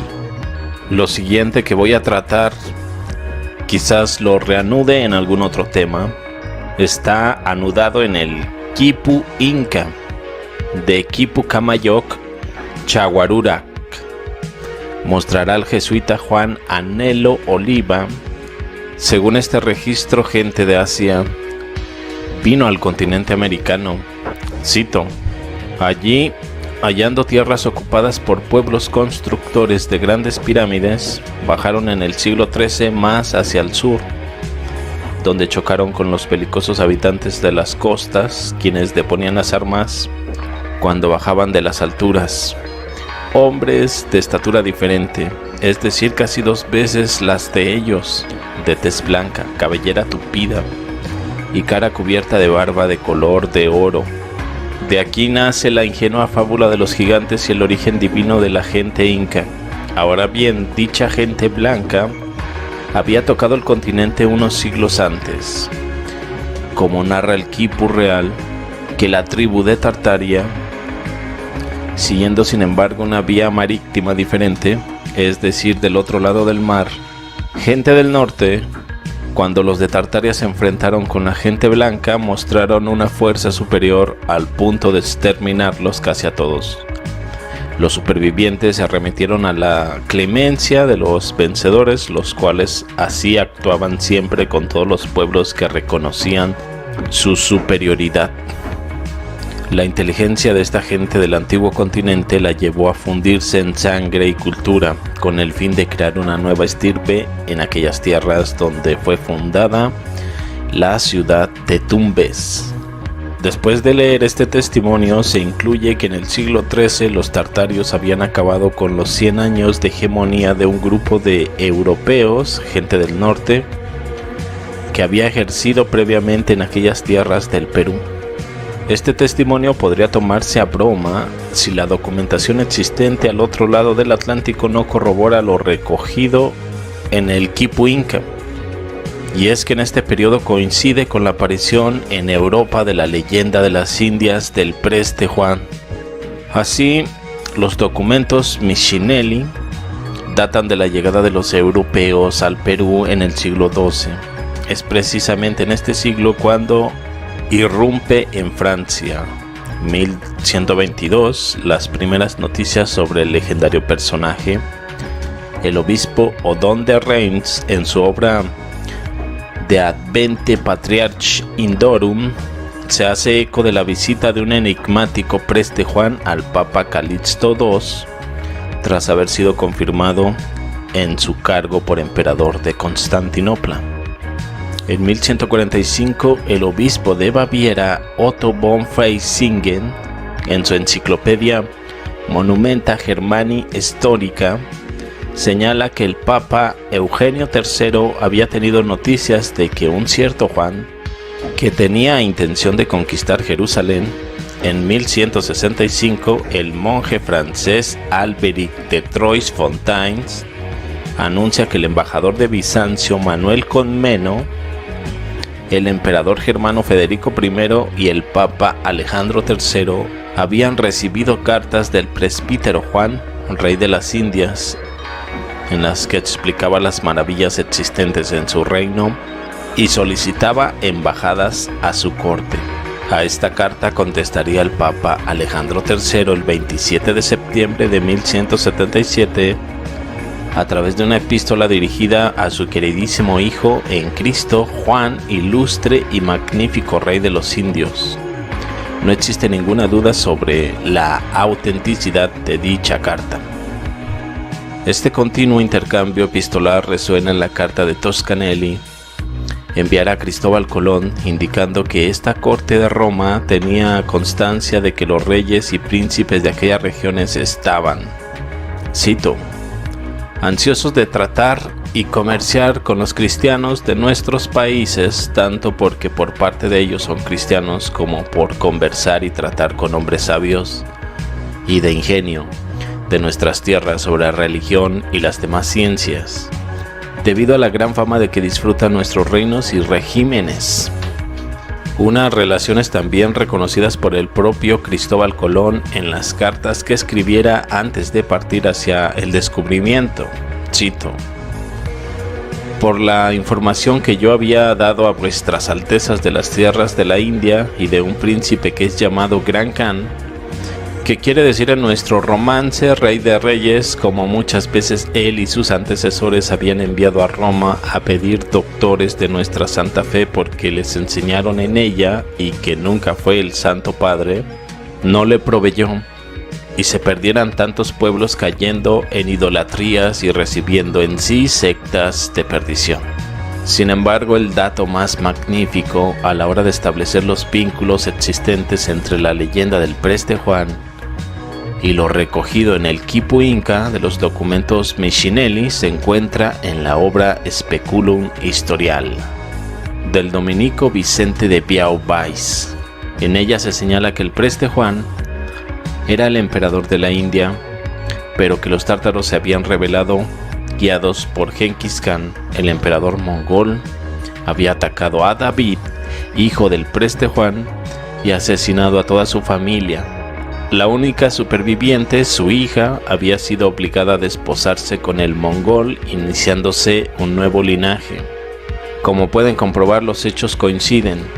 La obra Speculum Historial fue escrita en el año 1253 y por tanto en el mismo siglo XIII en los que los documentos Michinelli establecen que las gentes de Asia habían vencido a los europeos de Perú. Coincide también la mezcla de sangre entre vencedores y vencidos que se supone el origen de futuros reyes incas. A partir de esta fecha no solo se apagaría el dominio europeo sobre aquellas tierras de Perú, sino que además en Europa la leyenda del Preste Juan se iría diluyendo bajo términos de evidente decepción. Así que el propio Libro de las Maravillas de Marco Polo se lee, cito, tras abandonar la provincia de Ecricaya, se llega al oriente a la provincia de Tenduch, donde hay ciudades y muchas aldeas en las que solía residir aquel gran rey de gran nombrantía en todo el mundo que se llamaban los latinos Preste Juan. Aquella provincia es tributaria del Gran Khan, aunque todavía reina allí uno de la estirpe de aquel monarca que aún se titula Preste Juan, cuyo nombre es Jorge. Todos los grandes khanes, después de la muerte de aquel rey que mató Genghis en combate, han entregado sus hijas como esposas a aquellos soberanos. El Genghis al que Marco Polo hace referencia es el mismo Genghis Khan. Es pues patente que las fuerzas tártaras triunfantes en el Perú se consideran parte del mayor imperio que haya conocido la historia de la humanidad, el mongol, un imperio que a punto estuvo de conquistar Europa. La duda surge entonces, ¿Genghis Khan es un elemento mítico agregado a la leyenda del Preste Juan o quizás las naves de este emperador alcanzaron realmente las costas americanas? De ser así, es posible que esta sea la causa por la que el emperador mongol también es conocido como el señor de todos los océanos. En su Libro de las Maravillas, Marco Polo describía de la siguiente manera los barcos del imperio chino de Kublai Khan, nieto de Genghis Khan. Cito: la parte tercera de nuestro libro contiene la descripción de la India, pero comencemos al principio por sus naves, las naves con las que se surca el mar de la India. son del siguiente porte. Por lo general son de pino y tienen un sobrado entre nosotros, se llama cubierta, sobre el que se asientan camarotes o celdas en número de 40, cada una de las cuales aloja cómodamente a un mercader. Tiene también la nave un amplustre o gobernale único, que en lengua vulgar se llama timón. Asimismo está provista de 4 mástiles y 4 velas, pero 2 de los mástiles susodichos están dispuestos de manera que se puedan poner y quitar sin dificultad. Por otra parte, las tablas están clavadas y fijas 2 a 2, así que el ajuste una tabla sobre otra se dobla el forro del barco en todos los costados. Por otra parte, las tablas están clavadas y fijas 2 a 2, y así, al ajustarse una tabla sobre otra, se dobla el forro del 1000 sacos de pimienta náuticos. Reparación, y sobre cada tabla de la nave primitiva se pone una de 122 metros. Ahí adelante esa parte porque habla de las embarcaciones chinas, están adelantadas.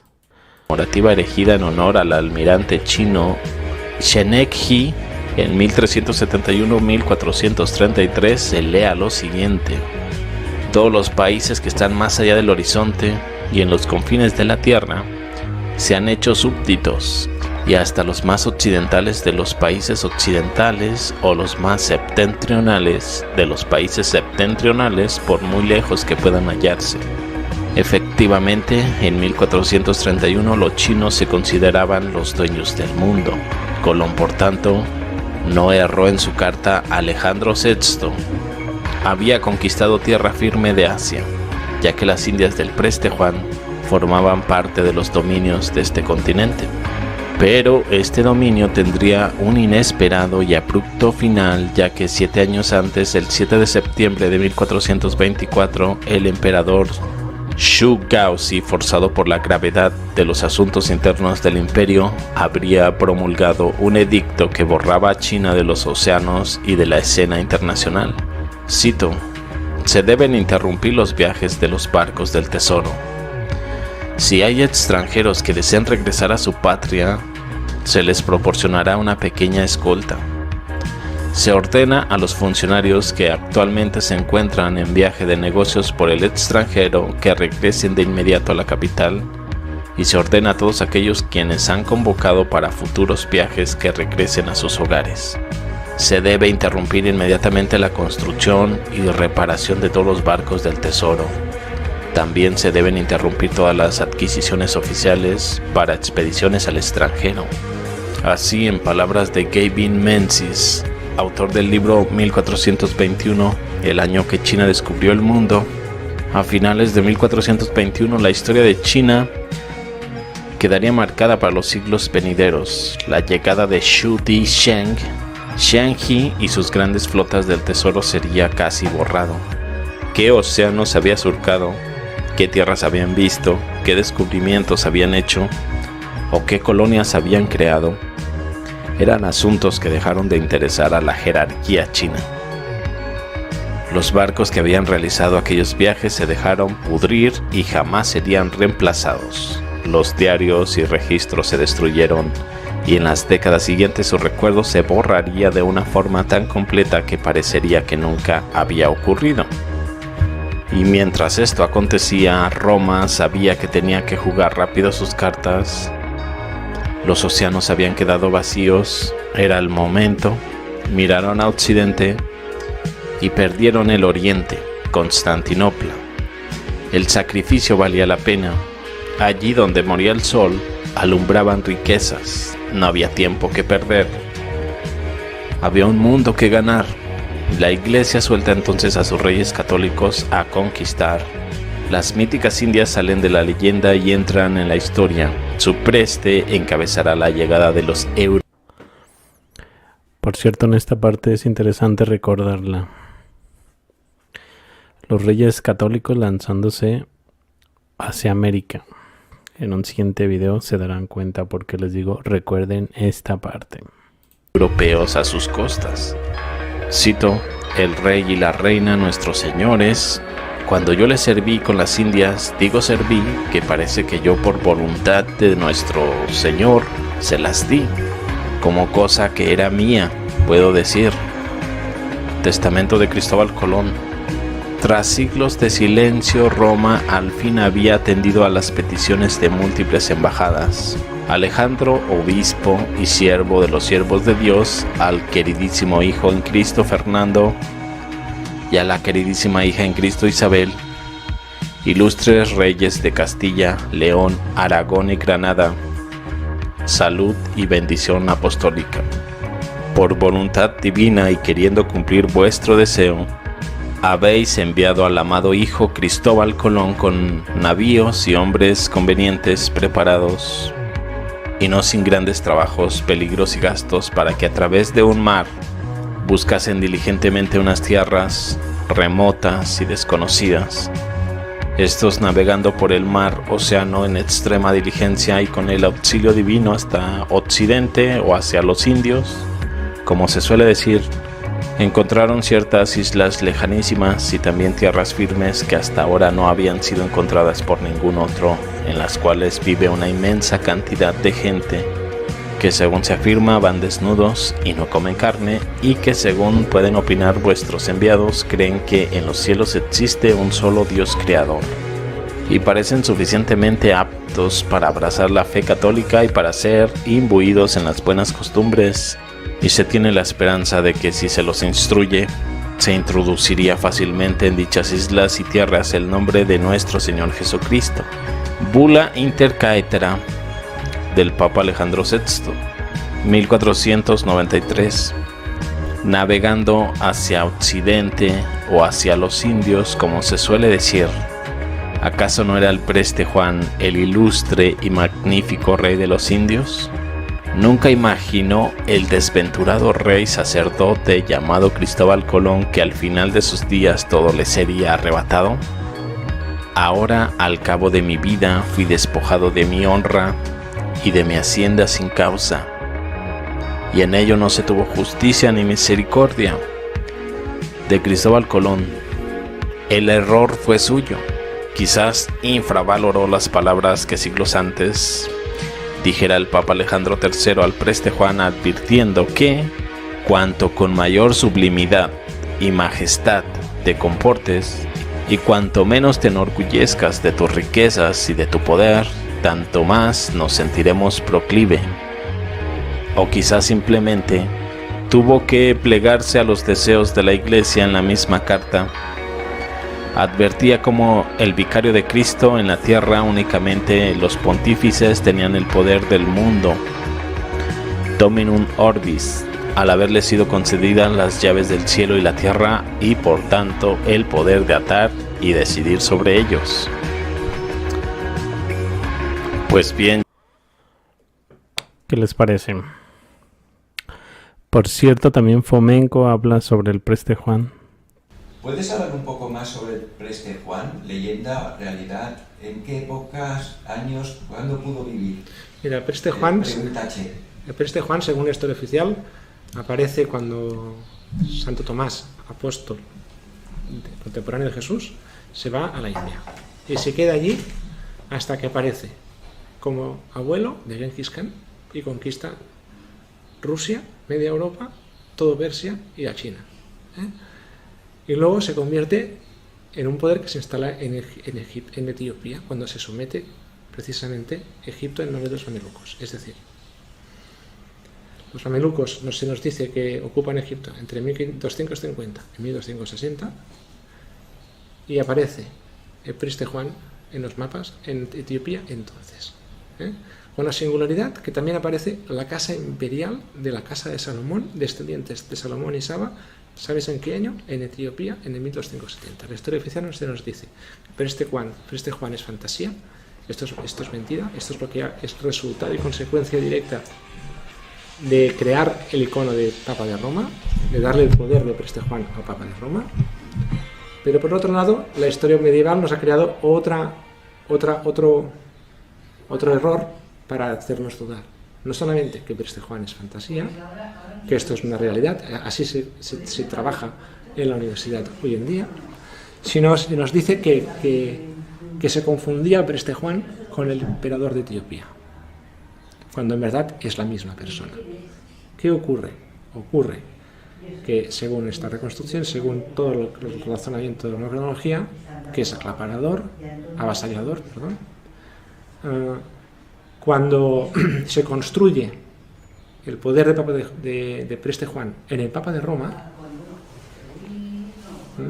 cuando se conjunta en el Papa de Roma también el poder de Preste Juan y se construye el proyecto del Vaticano en su honor, y lo hacen sobre todo los Rovere y los Borja, cuando esto ocurre, el poder de Preste Juan desaparece de Etiopía y se queda solamente la figura del emperador de Etiopía. Pero curiosamente, y esto también lo tengo documentado en el libro, cuando cae el Papa de Roma en 1870, ante los poderes de los Saboya, que se supone que es el reunificador de Italia, que invade los estados pontificios en el 1870, a partir de entonces, la Casa Imperial de Etiopía empieza a reconstruir los poderes del Templo de Salomón en Etiopía. ¿Sabéis cuándo empieza la Guerra Mundial? La Segunda. Italia invade Etiopía, destruye la Casa Imperial de Etíope y somete a la pobreza a todo el país de Etiopía. Eso es el inicio de la Segunda Guerra Mundial por parte de Italia, año 1935-36. Y el rastafarismo. O sea, cuando cae el Papa se reconstruye el poder sagrado salomónico del Arca de la Alianza, que está en Etiopía, todavía está y siempre ha estado allí. Los historia oficial nos dicen que fue a parar allí, porque de ahí era Saba, nos dicen. O sea, se reconstruye el imperio etíope, que es destruido vilmente, igual con los judíos, con motivo de la Segunda Guerra Mundial. Poca broma. Pero además, en la misma época, a finales del siglo XIX, en que se reconstruye el poder de la Casa Imperial Salomónica de Etiopía, es cuando empieza el sionismo, que confluye en 1948 con la fundación del Estado de Israel. El sionismo político es posterior. En un sitio que no era el Israel original, según Ezequiel. Es un sitio donde Israel era una ciudad sagrada donde se rendía culto a un sepulcro de todos los poderes mongoles turcos que habían estado custodiados no en Hebrón con el nombre de Abraham, sino en Petra, con otros nombres.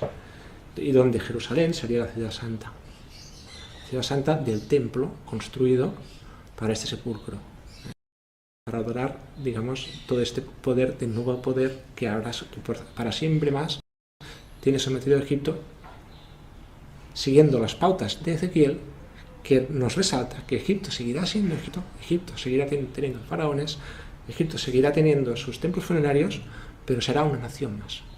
Esto es lo que nos dice Ezequiel.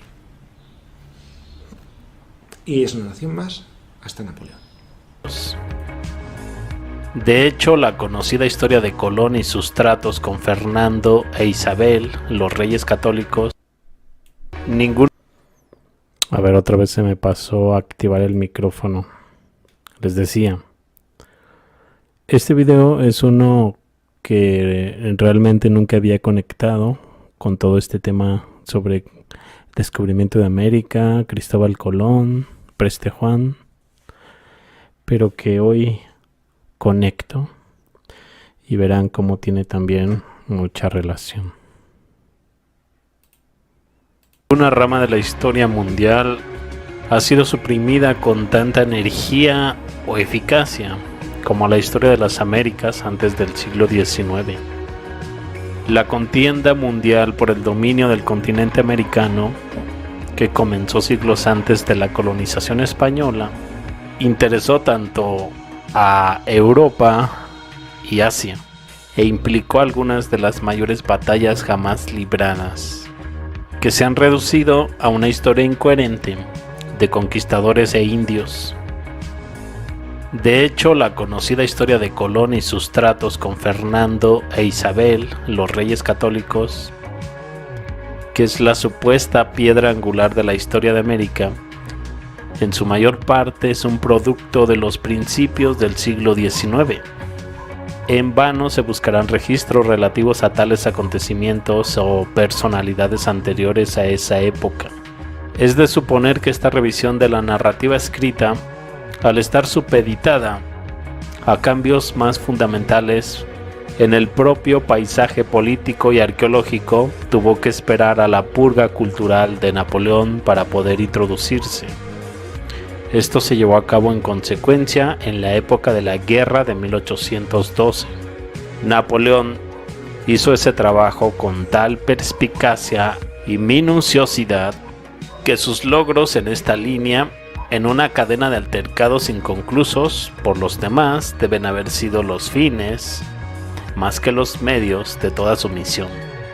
Según algunas tradiciones proféticas, Satanás o el diablo será atado en el futuro durante 1000 años, un periodo llamado milenio. Según otras tradiciones, los 1000 años terminaron en 1492. Los acontecimientos históricos reales que están detrás de la broma que constituye la historia de América en el mundo académico y en la cultura popular han sido, en algunos casos, borrados de la narrativa por completo y en otros recategorizados como fábulas o bromas. Sin embargo, en la mayoría de los casos estos sucesos permanecen en el registro de una forma u otra, pero han sido trasladados a un supuesto escenario geográfico en otro lugar. Muchas veces hay registros duplicados que podemos cotejar y comparar para eliminar las mentiras y reducir la verdad. ¿Qué podría decirles como ejemplo? Los tradicionales aliados indios de los franceses en la zona de la costa atlántica, allá por el siglo XVII, eran los algonquinos, cuyo nombre, si se olvidan por un momento de las asociaciones conceptuales tradicionales que evoca, tiene una resonancia islámica. Los principales enemigos indios que se enfrentan a los franceses eran los iroqueses, cuyo nombre guarda cierta similitud con ungrois, la palabra francesa para húngaro, y es aún más similar a engrois, la palabra francesa para magiar. Otros nombres de los indios iroqueses son maguas, agniers y onos. La palabra batalla de Mohács en 1526 pilló al rey Luis en un aprieto entre su esposa Habsburgo y la lealtad otomana. Los húngaros fueron derrotados. Así la guerra franco-india, llamada así porque franceses e indios eran aliados, es simplemente una forma equívoca de referirse a la alianza franco-otomana en las guerras otomano-húngaras. Por cierto, hay un misterio permanente en torno a estas guerras. Nadie sabe con certeza dónde se libraron. Se han llevado a cabo investigaciones arqueológicas en una serie de supuestos lugares, pero no se ha descubierto ninguna prueba. Estas tribus indias, los algonquinos, los iroquíes, los hurones, los senecas, los walla walla, los chocchilla, los mewok, los metocaslowi, los meguapipi, etc., no significan mucho para nosotros en cuanto a la narración. Son solo una sucesión de entusiastas del tiro con arco que viven en el bosque, intercambiables, dada la información que tenemos. Sería casi imposible diferenciar estas tribus en términos de sus características particulares. No podemos identificarlos por las banderas o los uniformes que oficialmente no tenían y sus nombres tribales, que el 99% de las veces son juegos de palabras apenas disimulados y deletreados de la forma más tonta posible. Cambian aproximadamente cada 4 minutos. El sultán otomano Suleimán en la batalla con los Mohács. Notes el bisonte americano detrás del caballo y el obelisco. Aunque no se ve arriba, el cuadro también representa águilas calvas en vuelo. De todos modos, propongo reexaminar la narrativa empezando por Cristóbal Colón, aunque no haya existido, y sus patrocinadores imperiales, así como otros individuos en el centro del ciclón cultural, en el significativo año de 1492 después de Cristo.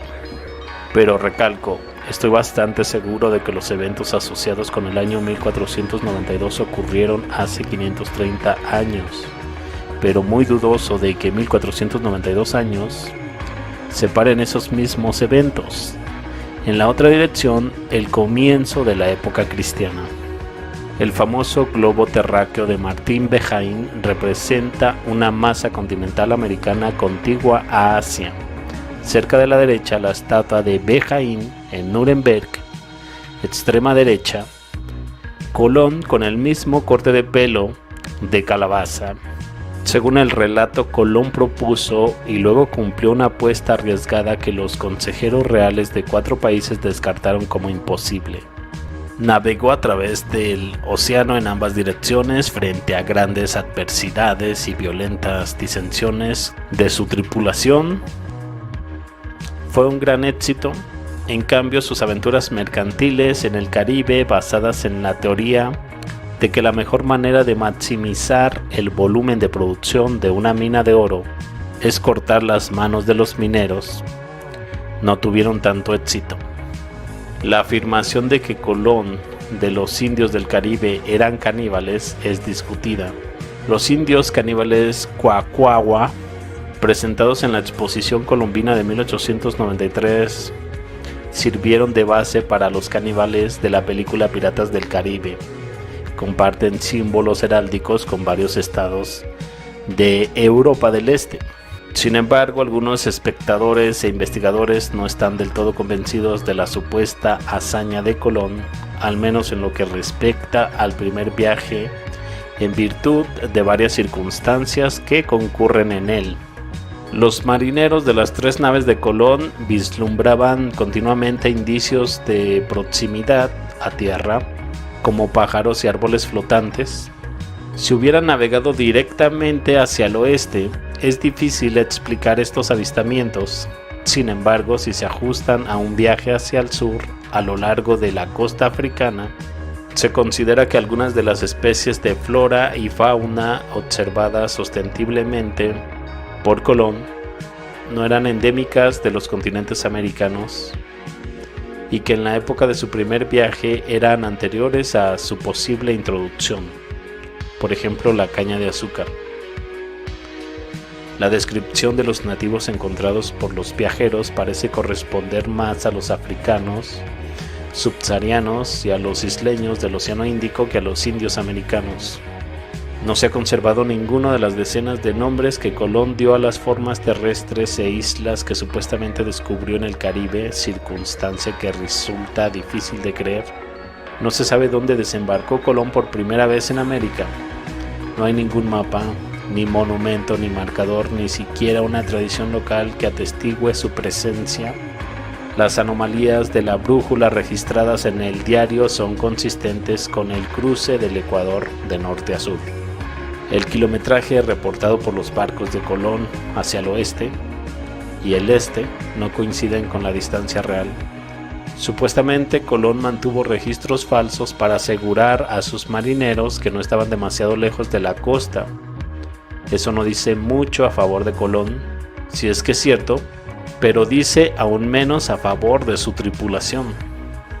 El decreto papal que delimitaba los dominios territoriales portugueses y españoles tras el primer viaje de Colón, o bien se basa en distancias mal calculadas que deberían haber sido revisadas radicalmente si Colón hubiera ido por donde decía, o bien se estableció en base a otros hechos. Muchos documentos, mapas, libros de historia y navegación, etc. de los siglos XV al XVIII se olvidan por completo y ni siquiera mencionan al gran navegante del mundo y almirante de los mares Cristóbal Colón. ¿Qué es esto? ¿Se debe a la envidia? Una de las sociedades chilvanicas más antiguas es el Orden de la Liga. Por supuesto, una liga también es una serpiente. Se ha afirmado que es exclusiva sociedad practicante del canibalismo. Otros sostienen que la liga tiene un significado más prosaico, simplemente sujeta la cola a un lado de la pierna. En cualquier caso es muy diferente del Club de Bohemia. Pero supongamos que Colón navegó hasta América y volvió. Hasta finales del siglo XIX, ¿quién debía tener derecho a reclamar la prioridad por el descubrimiento de América? Dentro de los estrechos parámetros de legitimidad que se mantenían entonces. Seguía siendo una cuestión abierta, con una serie de eruditos y hombres como Benjamin Franklin apoyando firmemente a Behaim frente a Colón. La contienda se resolvió definitivamente en contra de Behaim, al parecer por la carta de Jerome Munzer. Dirigió al rey de Portugal en 1493 en nombre del emperador Maximiliano I, recién entronizado, en la que proponía un viaje a través del Atlántico hasta Catay y recomendaba a Behaim para dirigirlo. En los 2 años siguientes, Munzer se reunió 4 veces con el rey João II de Portugal y una vez con los reyes católicos de Castilla y Aragón para discutir dicho proyecto. Es un poco extraño que las joyas reales estuvieran en la casa de Martín Behaim. El biógrafo de Behaim, E.J. Ravenstein, argumenta en contra de la prioridad de Behaim basándose en la que la carta de Munzer se habría referido necesariamente a los legendarios descubrimientos de Behaim en el Océano Occidental. Si tales descubrimientos ya se habían realizado, tal vez sea así, o tal vez Behaim era un tipo reservado, y si Maximiliano tenía en mente un viaje a través del Atlántico hacia el oeste, se podría argumentar en la misma línea que el emperador no habría propuesto tal viaje si ya hubiera sido realizado y divulgado públicamente por Colón, según la historia ortodoxa, a quien ni Maximiliano ni Munzer hacen referencia alguna. De hecho, se supone que debemos creer que ambos hombres ignoraban por completo la mayor hazaña marítima de la historia del mundo varios meses después de que se produjera. También es posible que Cristóbal Colón y Martín Behaim, Martín de Bohemia, sean la misma persona y que Cristóbal Colón sea un seudónimo. Cristóbal es el nombre más cristiano que se puede imaginar. Colón significa además paloma. Martín de Bohemia suele ser representado con pergamino, extremo izquierdo. Cerca de la izquierda sostiene una vara que parece emitir humo o vapor. Cerca de la derecha su vara parece estar inhalando o chupando algo. Aparentemente, según la representación posterior que se ve en el extremo derecho, su juventud en el recuadro. El gordo Colón, un sorprendente parecido con el Behaim mayor. Pero paloma cristiana no es la sensación que me da este hombre. A mí me parece más alguien que se escondería en el baño para conseguir una cena gratis. Colón me parece más bien una burla escatológica. Si Colón es una variante legítima o convencional de Colón, no lo sé. Si no lo es posible que la primera variante tenga que ver con la falsificación de un fundamento pretextual para una etiqueta territorial existente como Columbia o algo así. Creo que Américo Vespucio, por otro lado, es una entidad totalmente fantasma conjurada para tapar otros agujeros en la narrativa. La correspondencia de Américo es una respuesta poco natural, inverosímil y saturada de propaganda que, en comparación, hace que las historias de Heródoto parezcan los dichos dorados del Epicteto. Además, Vespucio significa espíritu maligno. La Alhambra no existía en 1492. Abajo en la izquierda, Tomás de Torquemada en el Banco Real. La colonización musulmana en el sur de España se retoma a la época de Roderick, el último godo. Roderick asumió el trono español a la muerte de Witiza, el malvado, un rey impopular y hostil a la iglesia que intentó legalizar la poligamia y abrir las puertas del sur de España a los moros del norte de África.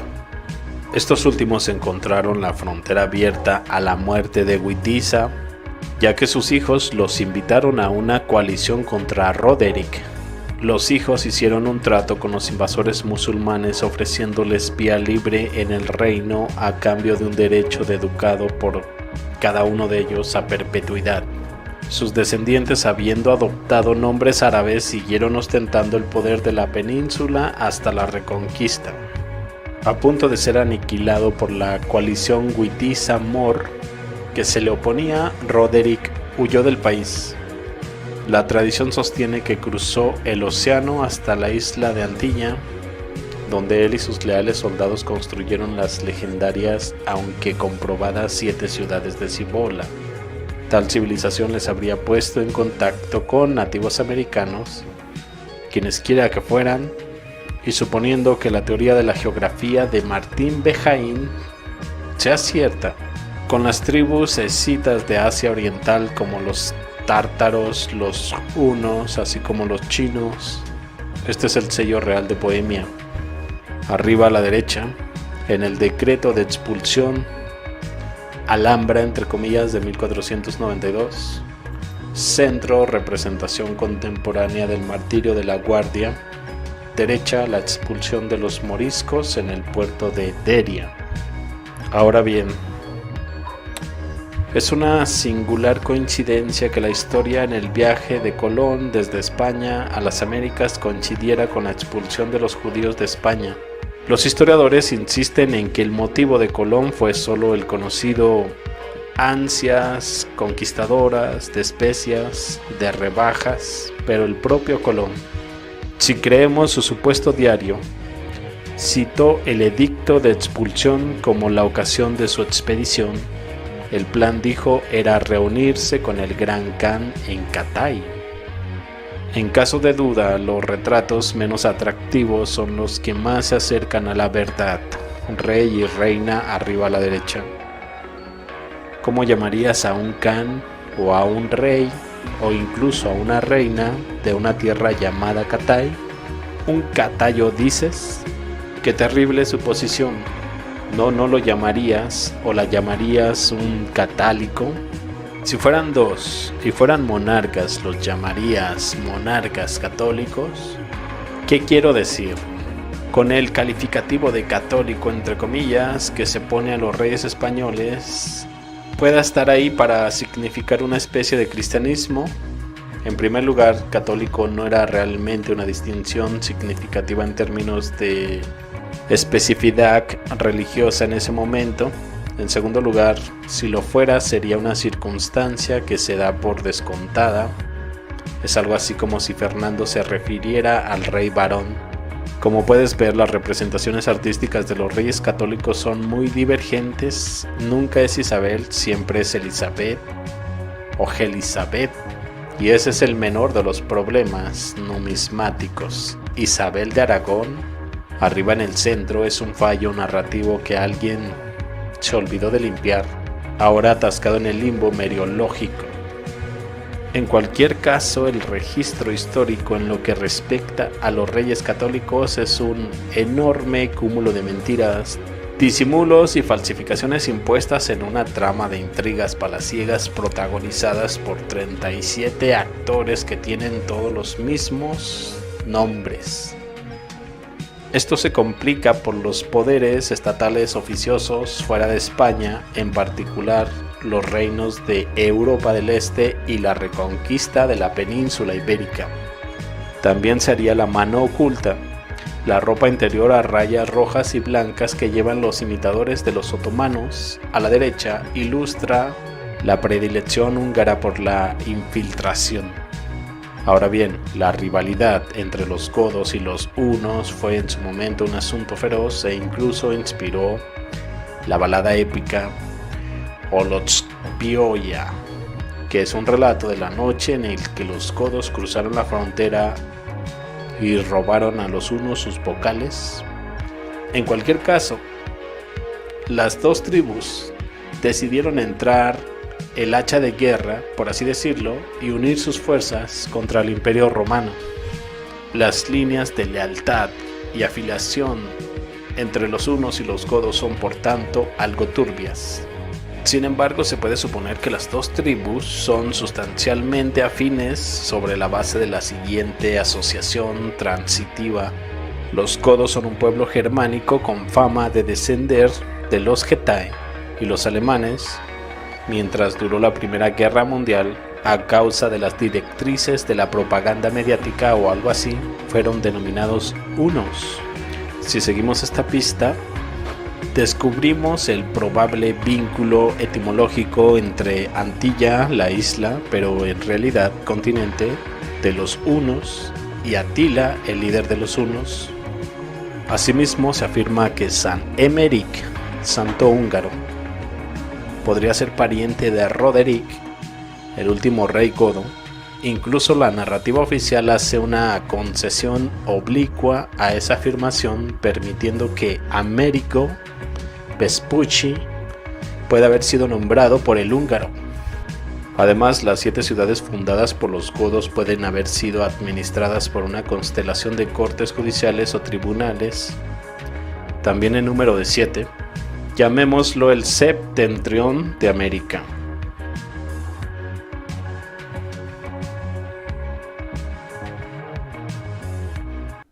Si se observan los mapas del siglo XVI, se verá que, aunque los cartógrafos tenían un buen conocimiento de los contornos de la geografía continental en general, había un punto concreto con el que tenían muchos problemas. Ese punto era la costa occidental de América del Norte, donde el nítido límite del zigzag de la costa del Pacífico, alrededor del punto de la 40 latitud norte, se pierden en una nube de murmullos sin compromiso. ¿Pasó algo allí? Es por eso que la costa está bordeada de continuos acantilados dentados, bandera húngara, escudo y traje de batalla. Dichos mapas de la época cartográfica descrita, a los que me refiero, con un elegante acrónimo de mapas del Pacífico indeterminado de 40 latitudes, no han gozado de mucha estima históricamente hablando. Eso se debe a que dichos mapas suelen omitir por completo a América del Norte y del Sur, a no ser que se cuente esa extraña protuberancia en la esquina del sudeste asiático y los varios cientos de islas ficticias que se extienden a lo largo de la costa oriental.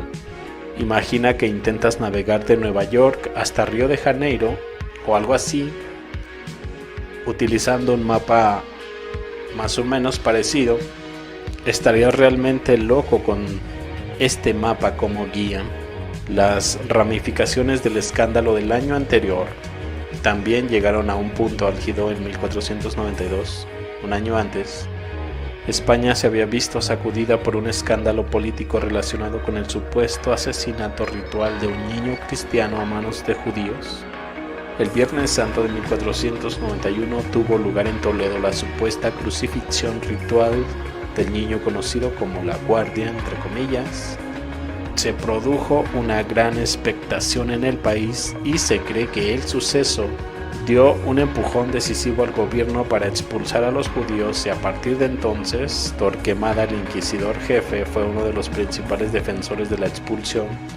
Argumentaban que el supuesto asesinato obligaba a los monarcas a expulsar a los judíos, aunque a Torquemada le suele atribuir el papel de archivillano antisemita. A mí me parece más probable que estuviera jugando a la falsa oposición para ayudar a un plan de colonización, lo que podría significar, por ejemplo, un asesinato montaje. Por casualidad me he dado cuenta de que la biografía de la franquicia de videojuegos Assassin's Creed, oficialmente ficticia, se desarrolló de forma similar. Ahora lo que es muy interesante es el santuario dedicado a la memoria del pequeño mártir, la Guardia. Fíjense en las llamativas decoraciones del techo del pasillo y también bajo el arco del nicho del relicario. Casi parece que lo haya diseñado Martín Boheim.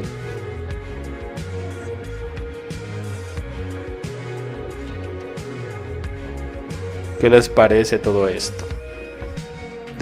Por ahí anda otro video sobre los lombardos, que también puede tener relación con todo esto del descubrimiento, quizás desde mucho tiempo atrás. La similitud de la familia Visconti y el escudo, más bien la representación de Quetzalcóatl, incluso agregando al Preste Juan a la mezcla mórfica, una mitad de otro video con paralelos históricos. El enigma surge con este escudo perteneciente a la familia Visconti. En él aparece un hombre siendo devorado por una gran víbora o culebra llamada Visión. La casa de Visconti, Il Visión, una dinastía que gobernó en Milán en 1277 a 1447. Habló del dominio lombardo sobre el norte de Italia. Visión, emblema del género Wisconsin, o quizás la W se pronuncie Wisconsin, es una serpiente azul sobre un fondo plateado sosteniendo a un hombre en su boca. Es un cargo heráldico que muestra en plata una serpiente de azul en el acto de comer o dar a luz a un hombre humano. A veces se presenta como un niño, a veces descrito como un moro o como un turco otomano. Es un símbolo histórico de la ciudad de Milán, utilizado por las empresas con sede en la ciudad. Etimológicamente, la palabra visión es un aumentativo masculino del femenino italiano vicia, que significa serpiente de hierba, corrompido de bestia, en última instancia del latín bestia. Este cargo se asoció a la ciudad después de que la familia Visconti se hiciera con el control de Milán en 1277. Se cree que la serpiente de bronce traída a Milán desde Constantinopla en el siglo XI, hoy en la Basílica de San Ambrosio, inspiró el Visión, pero no existe una versión exacta del origen, fecha e interpretación de este escudo de armas, aunque existen varias versiones del origen.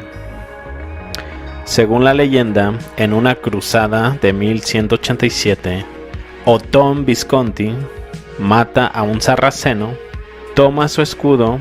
Con este escudo de armas vuelve a su casa cubierto de gloria, después de lo cual decide elegirlo como su escudo de armas.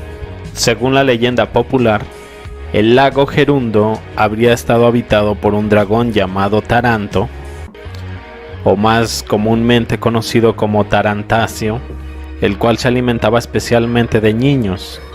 El monstruo era descrito como una criatura con forma de serpiente, con una cabeza y cuernos grandes, pies y cola palmeados, que lanzaba fuego por la boca y humo por la nariz. En un documento del 1300 se habla de una gran criatura que murió en Lodi, a la cual se le dio el nombre de dragón Tarantasio, y se cuenta que sus huesos estuvieron conservados hasta el 1800. El monstruo era conocido en Milán, ya que incluso aparece en un fresco en el año del 1200 en la iglesia de San Marcos, donde se muestra a un hombre cerca de un enorme lagarto gigante que sale del agua. Surgieron muchas leyendas sobre el dragón, todas ligadas por la conjunción entre el asesinato de Taranto y el drenaje del lago. Algunas fuentes populares atribuyen el drenaje y la recuperación del lago a San Cristóbal, un personaje bastante interesante también, verlo en Wikipedia. De esta forma, San Cristóbal sería quien vence al dragón, aunque también se lo atribuyen a Federico I Barbarroja. La atribución más llamativa del asesinato del dragón fue atribuida al fundador de los Visconti, el cual adoptó la criatura como símbolo, o la serpiente con el bebé en la boca.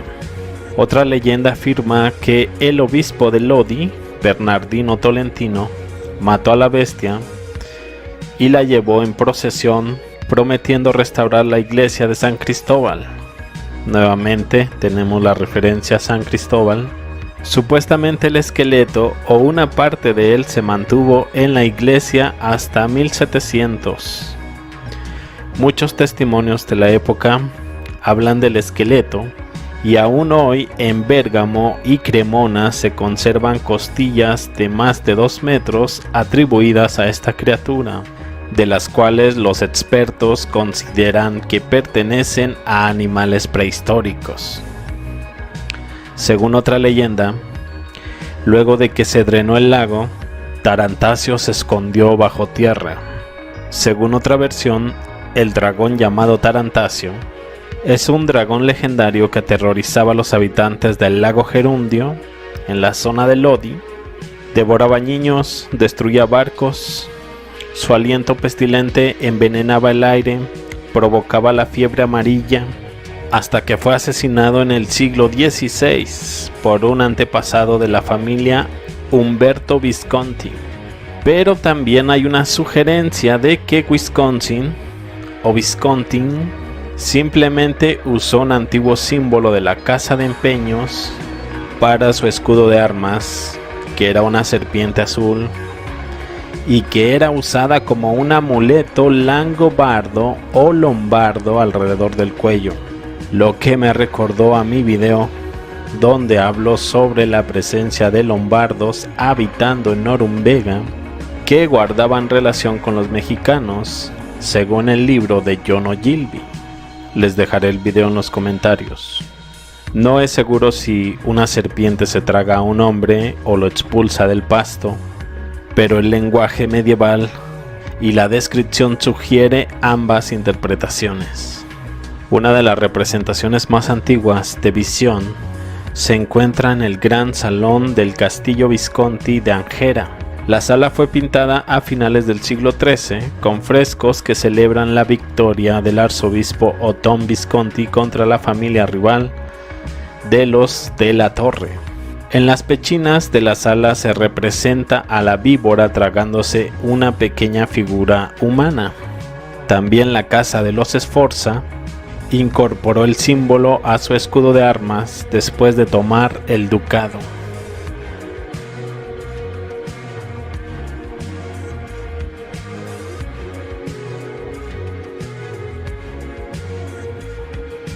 Cambiando el tema, si miramos al otro lado del Atlántico, descubriremos que este escudo guarda un extraordinario parecido con las representaciones del dios mesoamericano Quetzalcóatl. Quetzalcóatl o serpiente emplumada, descrito en viejas crónicas como un hombre blanco, corpulento, barba poblada, había anunciado que llegaría un tiempo en que la gente blanca y con barba como él los someterían. Pero Quetzalcóatl también fue el título del gran sacerdote de los toltecas, convertido en rey del Toyán en el año 977. Con él se iniciaría la edad de oro de este pueblo. Procedente de un país del sol naciente, enseñó a los hombres todas las ciencias, las costumbres buenas, les dio sabias leyes, les inició en la agricultura. Sus riquezas eran ilimitadas, eran inmensas. Sus arcas estaban repletas de oro, piedras preciosas, alhajas, magníficas plumas.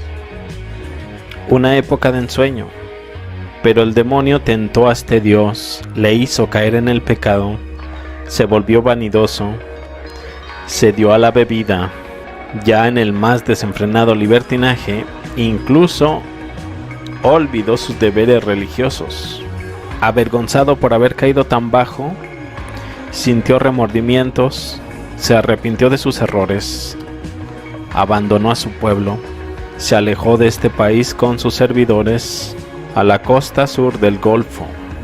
Otras leyendas, sin embargo, afirman que prometió a sus súbditos que volvería. Se embarcó a su país de origen.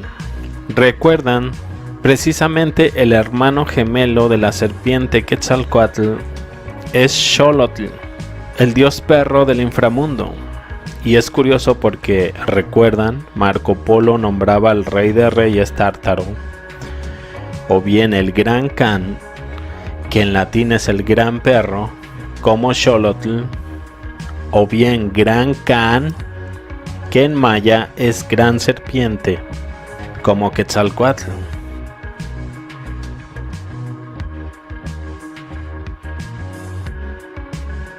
Sea como fuere, lo que queda patente es que a partir de ahora, para seguir el rastro europeo en América, vamos a tener que hacer una lectura muy diferente de las leyendas existentes en uno y en el otro lado del Atlántico. Y para ello nada mejor que comenzar con la leyenda del Preste Juan, un mítico rey sacerdote de las Tres Indias, por lo tanto de América. El Preste Juan, o Pastor Juan, era el nombre de un supuesto gobernante cristiano del Lejano Oriente. Según los relatos europeos de la Edad Media, fue un personaje muy conocido entre los siglos XII y XVII. Era a la vez gobernante y sacerdote, incluso patriarca, según algunas fuentes. De ahí su título Preste, apócope de presbítero, de una nación cristiana aislada entre musulmanes y paganos en algún lugar de Oriente. Según los relatos medievales, descendía de los Reyes Magos, y tanto era un mandatario generoso como un hombre virtuoso que regía un territorio lleno de riquezas y extraños tesoros, donde se encontraba el patriarcado de el Santo Tomás. Su reino contenía maravillas, como un espejo a través del cual se podían ver todas sus provincias, de cuya fábula original derivó la literatura especular. A través de este espejo veía todos sus reinos. Los reinos de cada príncipe eran censados y sus deberes fijados. La primera vez que se menciona a este personaje es en la crónica de el obispo alemán Otón de Frisinga. Inicialmente se creía que el gobierno del Preste Juan se hallaba en la India. Corría por entonces la creencia muy divulgada de que los cristianos nestorianos habían tenido éxito en evangelizar esas tierras y estaban regidos por un sacerdote rey llamado Juan. Probablemente los viajes de Tomás el apóstol, documentados en obras como los Hechos de Tomás, sirvieron de germen para esta leyenda. Tras la llegada de los mongoles al mundo occidental, se situó al rey en Asia Central. Finalmente, exploradores portugueses se convencieron que lo habían encontrado en Etiopía. El emperador de Bizancio y el Papa habían recibido varios mensajes de esta figura misteriosa, en los que él mismo describía la grandeza y la riqueza de sus feudos. En 1218, Genghis Khan derrota a Kuchuluk, un Khan, Yan, entre paréntesis, cristiano nestoriano de la tribu Naiman de Mongolia Occidental, que gobernaba el Kanato de Karakitai. Sin embargo, tal como lo observó el viajero italiano Giovanni da Pian del Carpín, ya en el siglo XIII apenas existía tolerancia para los cristianos y los nestorianos. Ya estaban en decadencia precisamente por el ascenso de Genghis Khan, quien tuvo que contender con rivales que practicaban una síncresis de cristianismo nestoriano y chamanismo. En el siguiente mapa de 1598 vemos esta región llamada Argón, cuya descripción nos dice lo siguiente: hubo una vez en Asia un reino cristiano conocido por el Preste Juan, y Tomás lo fundó en este lugar, de modo que estuvo en contacto con la iglesia de Roma y estuvo sometido a Roma por medio del Preste Juan de África. Antes de ser derrotado por los godos, era conocido como Kriwe Romue. Kriwe Romue. Dudo mucho que muchos de nosotros hayamos oído hablar de este Kriwe Romue. Mientras tanto, si se encontrara en algún lugar de la región de Manchuria, que es donde parece estar ubicado, podría infligir algún daño serio a la narrativa tradicional. Una carta apócrifa ampliamente difundida a partir de 1165 de este gobernante al emperador bizantino Manuel I Comnenus hacia el preste Juan, el guardián de la tumba del apóstol Tomás. Según se dice, desciende de uno de los 3 reyes magos. El preste Juan era un gobernante generoso, hombre virtuoso, que presidía un reino lleno de riquezas y criaturas extrañas, centauros, amazonas, gigantes, grifos, en el que residía el patriarca Tomás. Su reino contenía maravillas como la fuente de la juventud. Entre sus tesoros había un espejo a través del cual se podían ver todas las provincias. En sus dominios no había pobres, ni disensiones, ni vicios. La leyenda del presbítero Juan ejerció tal influencia en la imaginación europea del siglo XII hasta el siglo XVII que la mayoría de los historiadores creen que se desarrolló en torno a algún núcleo de la realidad. Pero tenemos que ver aquí los marcos temporales. Si Tomás efectivamente funda Argón, según el mapa, lo hizo no mucho después de nuestra narración, que es cuando supuestamente murió. Todos sabemos que nuestra cronología es un desastre.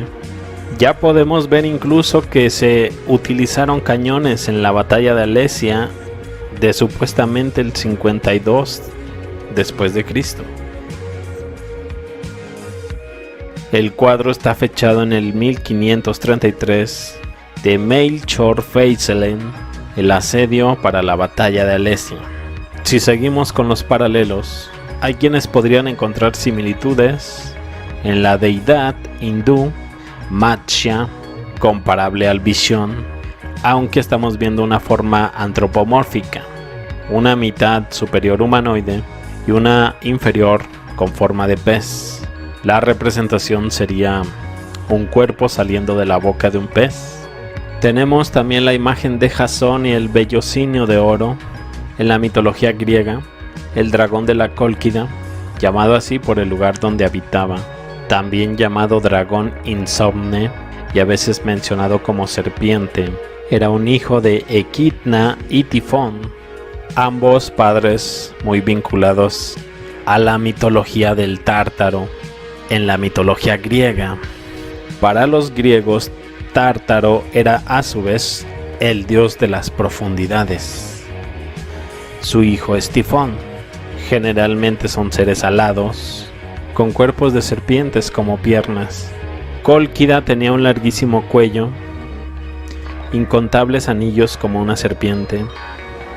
Silbaba horriblemente, a tal punto que la escuchabas a la distancia.